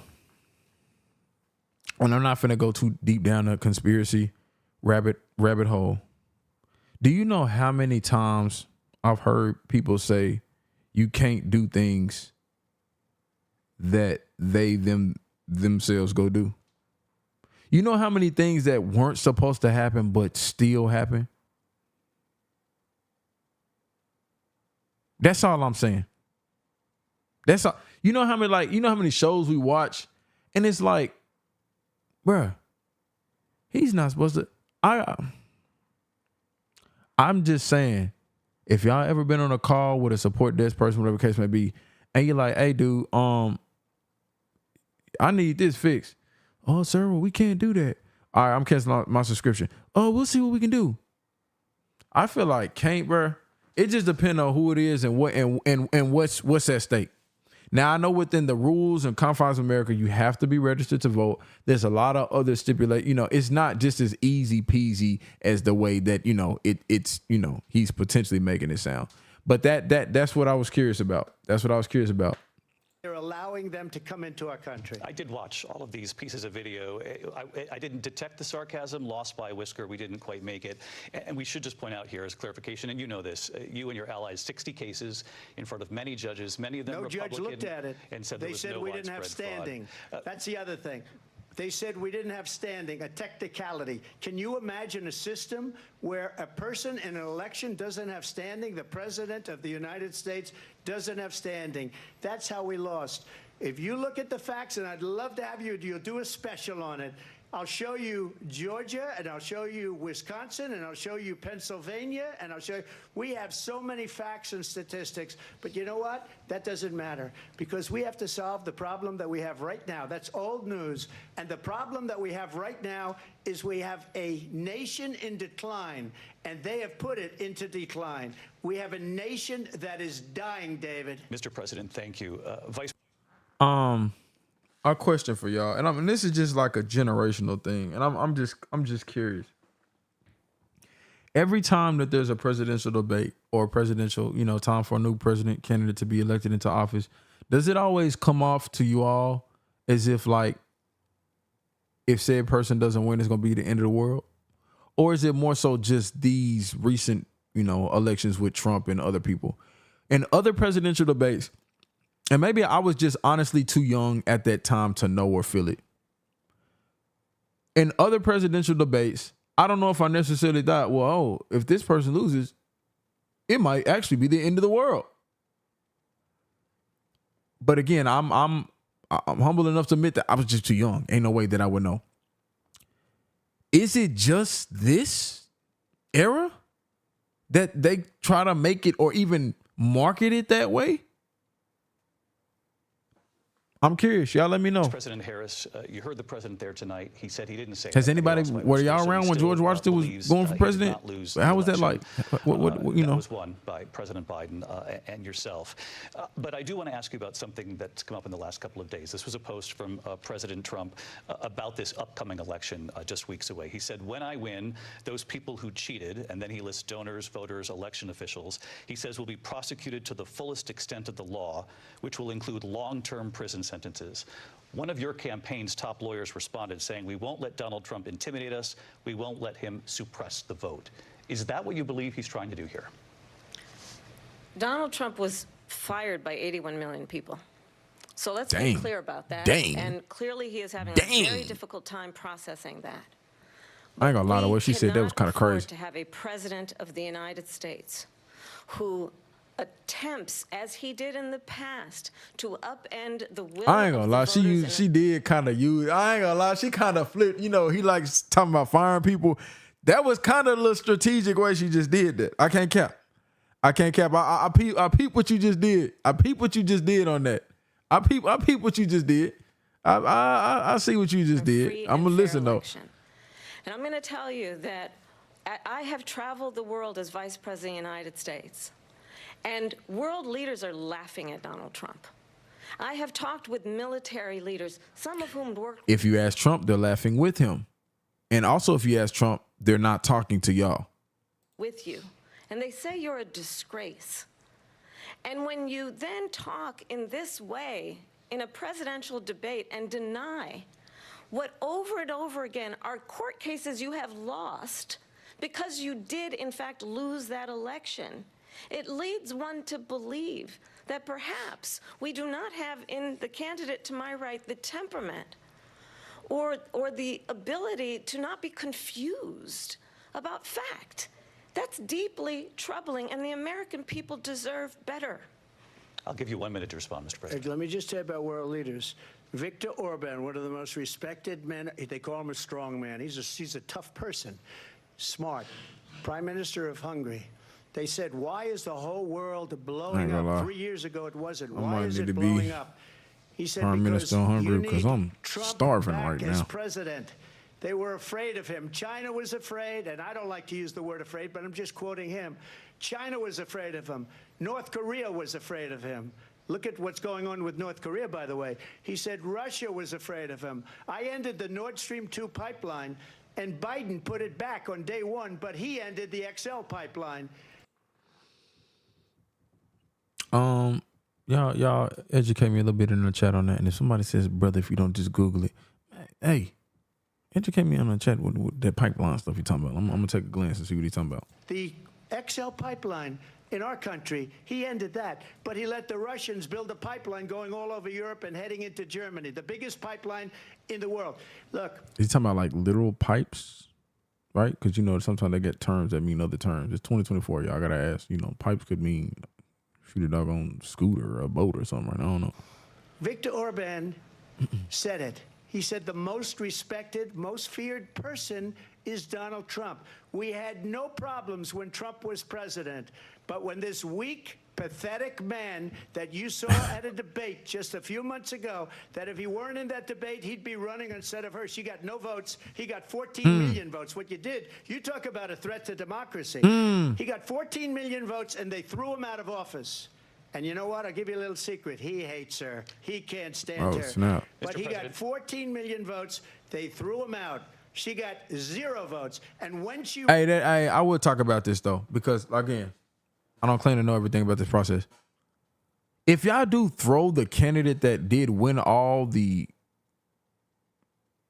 pre-poll, pre-voting stuff out of the race, is it fair to just like pick said other top person and here you get it now? Don't you feel like the other people who was like second or runner up should get that opportunity first? Or am I tripping? Because sometimes it feels like, hey, look, bro, we know you can't We understand, the writing might be on the wall for you. Just get us in the door, and then we can put our person there. I'm just telling y'all how I feel. I'm not saying that's what happened. It just feels like we ain't worried about these other people. Get us in the door, and then we gonna put this person here. It sometimes comes off as if like they knew from the jump, Burr wasn't about to be president. But we just need you to cut through all the other people who might actually be formidable so we can put the person in there that we want to put in there. That's just how it feels. Ran. She was the first one to leave because she failed, and now she's running. I don't understand it, but I'm okay with it because your time is I think up. we're going to do very well. We've got a lot more to get to. Turning now to the Israel-Hamas war and the hostages who are still being held, Americans among them. Vice President Harris, in December, you said, quote, Israel has a right to defend itself, but you added, quote, it matters how, saying international humanitarian law must be respected. Israel must do more to protect innocent civilians. You said that 9 months ago. Now an estimated 40,000 Palestinians are dead. Nearly 100 hostages remain. Just last week, Prime Minister Benjamin Netanyahu said there's not a deal in the making. President Biden has not been able to break through the stalemate. How would you do it? Before she responds to this, I will say, y'all, respectfully, because I've heard people talk on both sides. At certain points, I'm a little curious as to what the definition of defense is. Respectfully, I see, and two, it's with the media thing that convolutes things even more, because you'll have both sides saying one thing happened, the other, both sides said, no, this happened first and that happens first. And obviously you can go down the timeline. It's just sometimes in general, the word defense, I think I would definitely like to understand what that entails more. That's all I'm gonna say about that. It's a touchy subject for sure. Well, let's understand how we got here. On October 7, Hamas, a terrorist organization, slaughtered 1,200 Israelis. Many of them young people who were it's been some sad stuff that's been going on for sure. Women were horribly raped. And so absolutely, I said then, I say now, Israel has a right to defend itself. We would. If you can say that. And how it does so matters. Because it is also true, far too many innocent Palestinians have been killed. Children, mothers. What we know is that this war must end. It must end immediately, and the way it will end is we need a ceasefire deal and we need the hostages out. And so we will continue to work around the clock on that. Work around the clock, also understanding that we must chart a course for a two-state solution.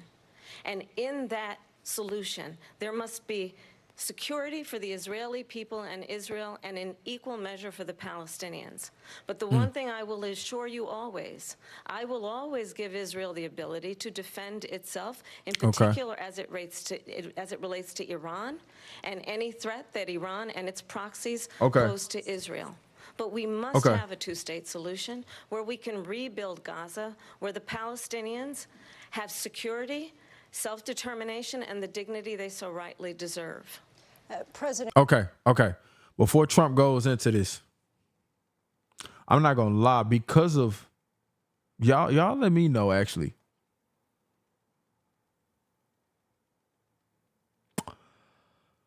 Is this more of a hot topic than the Roe v. Wade one? This is a very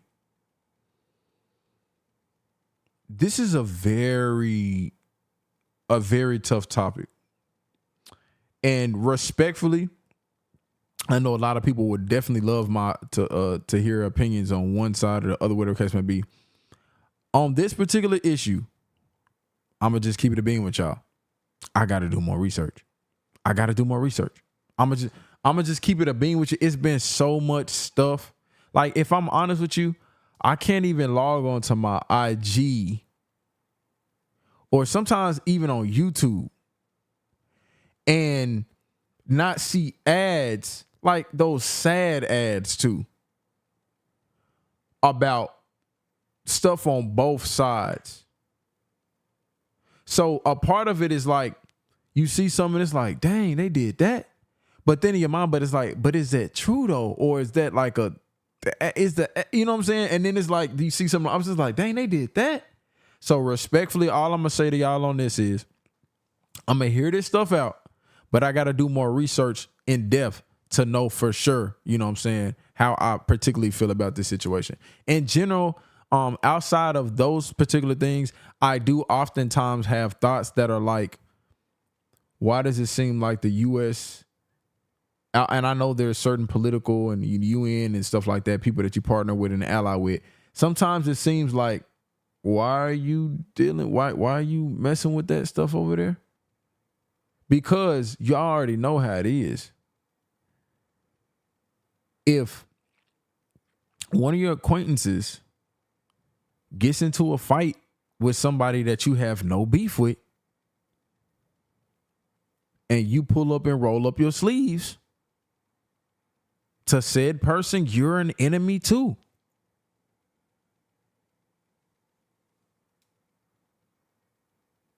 That's all I'm going to say. If said person who's an acquaintance, I ain't even going to say a family or member, if they pull up to a fight and you roll up your sleeves on the sidelines, you looking like an enemy too. Y'all, we have passed that 2-hour threshold for the stream. Y'all do your boy a favor, man, and drop a like on the video. Drop a like on the video, man. If you ain't dropping it for me, then drop it for whoever your favorite candidate in this, because I'm assessing both of them, man. I'm assessing both of them. Trump, how would you negotiate with Netanyahu and also Hamas in order to get the hostages out and prevent the killing of more innocent civilians in Gaza? If I were president, it would have never started. If I were president, Russia would have never, ever, I know Putin very well, he would have never, and there was no threat of it either, by the way, for 4 years, have gone into Ukraine and killed millions of people when you add it up. Far worse than people understand what's going on over there. But when she mentions about Israel, all of a sudden, she hates Israel. She wouldn't even meet with Netanyahu when he went to Congress to make a very important speech. She refused to be there because she was at a sorority party of hers. She wanted to go to the sorority party. She hates Israel. If she's president, I believe that Israel will not exist within 2 years from now. And I've been pretty good at predictions, and I hope I'm wrong about that one. She hates Israel. At the same... Let me shout out Carly Bell, man. Appreciate you so much for that love, for the super chat. Says, just love for giving us an open, unbiased place together. I appreciate you. I appreciate you for that, man. Like, the most important thing I want y'all to know, popping into this stream, understanding, I know a lot of y'all may have different opinions about things. For sure. I know that. You know what I'm saying? Everybody's going to have different opinions about the situation and what they feel like the best way to handle it is, and who they feel like the best person who should be the leader in this, this upcoming world. But I definitely want to make sure, if ain't nowhere else here, you know what I'm saying, we can talk about that respectfully. You know what I'm saying? Talk about it peacefully, you know what I'm saying, or whatever the case may be. That's it. That's it. That's all I'm asking for. That's all. Same time, in her own way, she hates the Arab population because the whole place is going to get blown up. Arabs, Jewish people, Israel will be gone. It would have never happened. Iran was broke under Donald Trump. Now Iran has $300 billion because they took off all the sanctions that I had. Iran had no money for Hamas or Hezbollah or any of the 28 different spheres of terror. And they are spheres of terror, horrible terror. They had no money. It was a big story, and you know it. You covered it very well, actually. They had no money for terror. They were broke. Now they're a rich nation, and now what they're doing is they're spreading that money around. Look at what's happening with the Houthis and Yemen. Look at what's going on in the Middle East. This would have never happened. I will get that settled and fast, and I'll get the war with Ukraine and Russia ended If I'm president-elect, I'll get it done before even becoming president. Vice President. I ain't gonna lie. One thing I do like about like what he's saying, but the problem with this is though, when you give direct promises, you can't be mad at the folks when they say, "Hey, it's 11:59 before you finna get that job, and you said you was about to do XYZ before that job." He throwing some crazy stuff out there in regards to what he can get done. Y'all believe he can do it? Y'all believe he can do it? Shout out Ryan coming through with some love.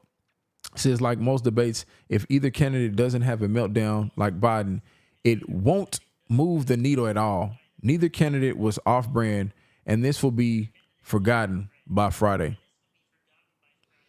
That is a good point, y'all. Something gonna happen tomorrow, and the way that media circulates, especially on social media, something gonna happen tomorrow, something gonna happen next week, and that's gonna be the biggest topic. However, I think within the next 56 days, I think they said, they're gonna be talking about this. They're gonna be talking about this and other things surrounding it. After the 56 days, maybe different topics. That's absolutely not true. I have my entire career and life supported Israel and the Israeli people. He knows that. He's trying to, again, divide and distract from the reality, which is it is very well known that Donald Trump is weak and wrong on national security and foreign policy. It is well known that he admires dictators, wants to be a dictator on day one, according to himself. It is well known that he said of Putin. Question, since you're speaking about dictators. Are most other countries outside of the U.S. under dictatorships or something close to a dictatorship? That's my question. That he can do whatever the hell he wants and go into Ukraine. It is well known that he said when Russia went into Ukraine, it was brilliant. It is well known he exchanged love letters with Kim Jong-un. Love letters is crazy. It is absolutely well known that these dictators and autocrats are rooting for you to be president again because...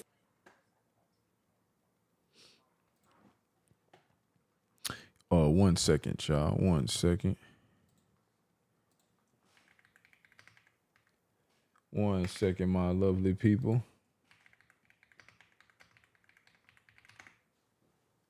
They're so clear. They can manipulate you with flattery and favors. And that is why so many military leaders who you have worked with have told me you are a disgrace. That is why we understand that we have to have a president who is not consistently weak and wrong on national security, including the importance of upholding and respecting she put them hands up like, highest regard I'm gonna finish this. Vice President Don't tell me about that, Tom. They're the ones, and she's the one that caused it, that's weak on national security by allowing every nation last month for the year, 168 different countries sending people into our country. Their crime rates are way down.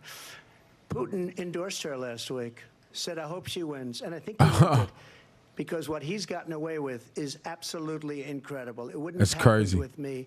The leaders of other countries... That's crazy, thinking that the op of the country or somebody who don't really work with the country wants the weaker candidate to win so they can win. That's crazy. They gonna be invested, man. People be so invested. Bro, hey, the politics stuff be so deep.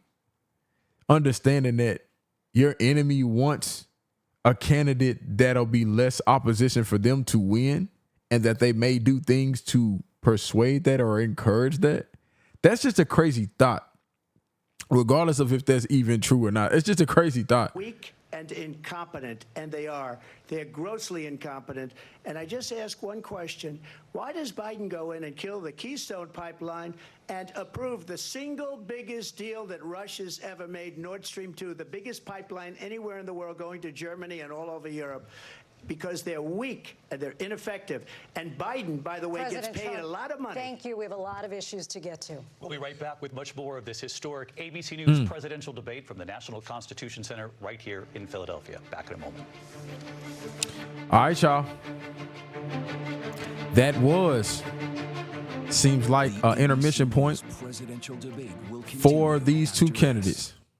That seems like that was a little intermission right there for you all. And I'm curious to think. I'm curious to know, man. Curious to know what y'all think about what we've seen thus far. If we're just going off that little chunk, who do y'all feel like is leading in this particular debate? If we're just going off that chunk. What I'll do to end out on this stream, because I definitely do want to check out more. If y'all want to check out more, let me know. If y'all like, nah, we done. If y'all want to check out more of this on the next stream, let me know. We can spin a block. We can run it back and check out more, because I know they probably got a lot more stuff that they've said. Real quick, I'm going to do this. I'm going to probably put like 5 minutes on the board, and I'm going to go rapid fire questions. I'm going to go rapid fire. Let me put my little timer up. I'm going to go rapid fire, quick responses, quick answers to some of these things. This is dangerous. So if the questions be too crazy, I'm going to respectfully, you know what I'm saying, go on and tell you now that I ain't finna answer that. Here we go, man. 5 minutes on the board. I'm going to answer some of the stuff that comes through to the best of my ability. Somebody said the pet situation was wild. That is a fact. Somebody says the VP debate should have been even more savage based on how they're operating. That is an interesting thing to think about it. They say instead of this being considered a presidential debate, that you feel like it's a president versus VP debate. Interesting point. Somebody says fact check everything that they say. Interesting point. I already know a lot of people are claiming that there's been a lot of lies thrown around. It's just so much stuff to try to fact check. Got another question that says, who do you think is winning so far? My rapid response to this will be, I do feel like, going back to that pet situation, that was such a distraction that it kind of made you laugh at a lot of his takes. And then he was talking about the immigration quite a bit. I do feel like Kamala was doing a better job of seeming like she cared about the American people more within this first half. So I think I would kind of give a slight edge to, I feel like her approach thus far seems a little bit more caring. So if y'all want to call it a dub, then, you know, call it a dub if y'all want to call that right there. Somebody says you got to dip, but do your own research. I got you. Somebody says a bunch of people on Facebook are marking themselves safe from my pet is being eaten today. I told y'all, bro. The day ain't even over. And actually, technically, it's about 20 minutes. And they already going crazy. They're already going crazy. Somebody in the chat says they think both are bringing up valid points. Okay. Ooh. Somebody says, who would you bring home to have dinner with your family? All right, my question back at you is,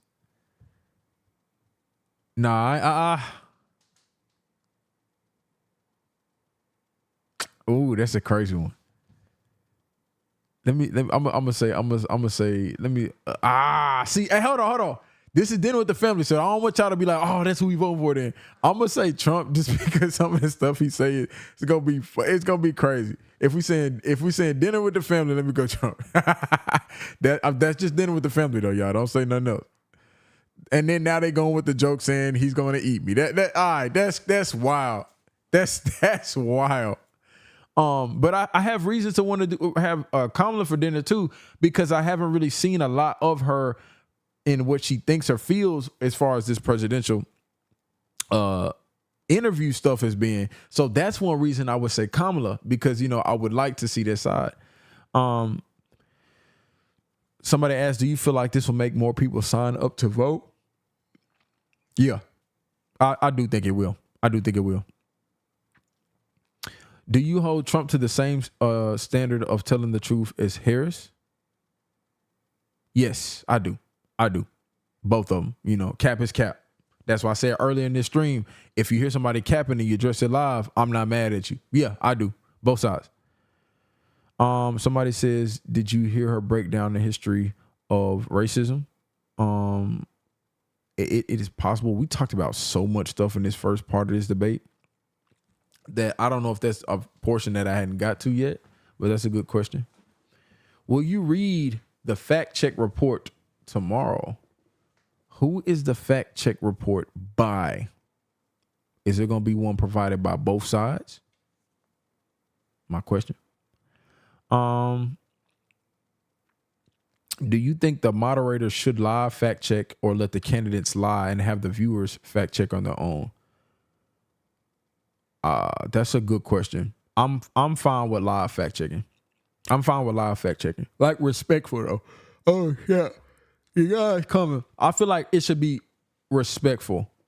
And then maybe I also think that it should be done as a synopsis, not cutting them off when they say it. I feel like after they finish saying what they're saying, we bring up, all right, y'all, so in this question, you said this is actually what happened. So-and-so, you said this is actually what happened. So maybe more of a synopsis as opposed to a cutoff, and it seems like a particular person is being hit with it. Just in this format of a debate. Do facts have more than one side? A fact is a fact. So there could be more, and that's my timer going off, y'all. So I guess we'll end it on this one. Do facts have more than one side? Like that's like saying, is there multiple stories in one book? Yes, there is. But the different stories don't take away from what the truth is. You know what I'm saying? That's all I'm gonna say about that. So that's a good first interaction that I've had with both of these candidates in this format.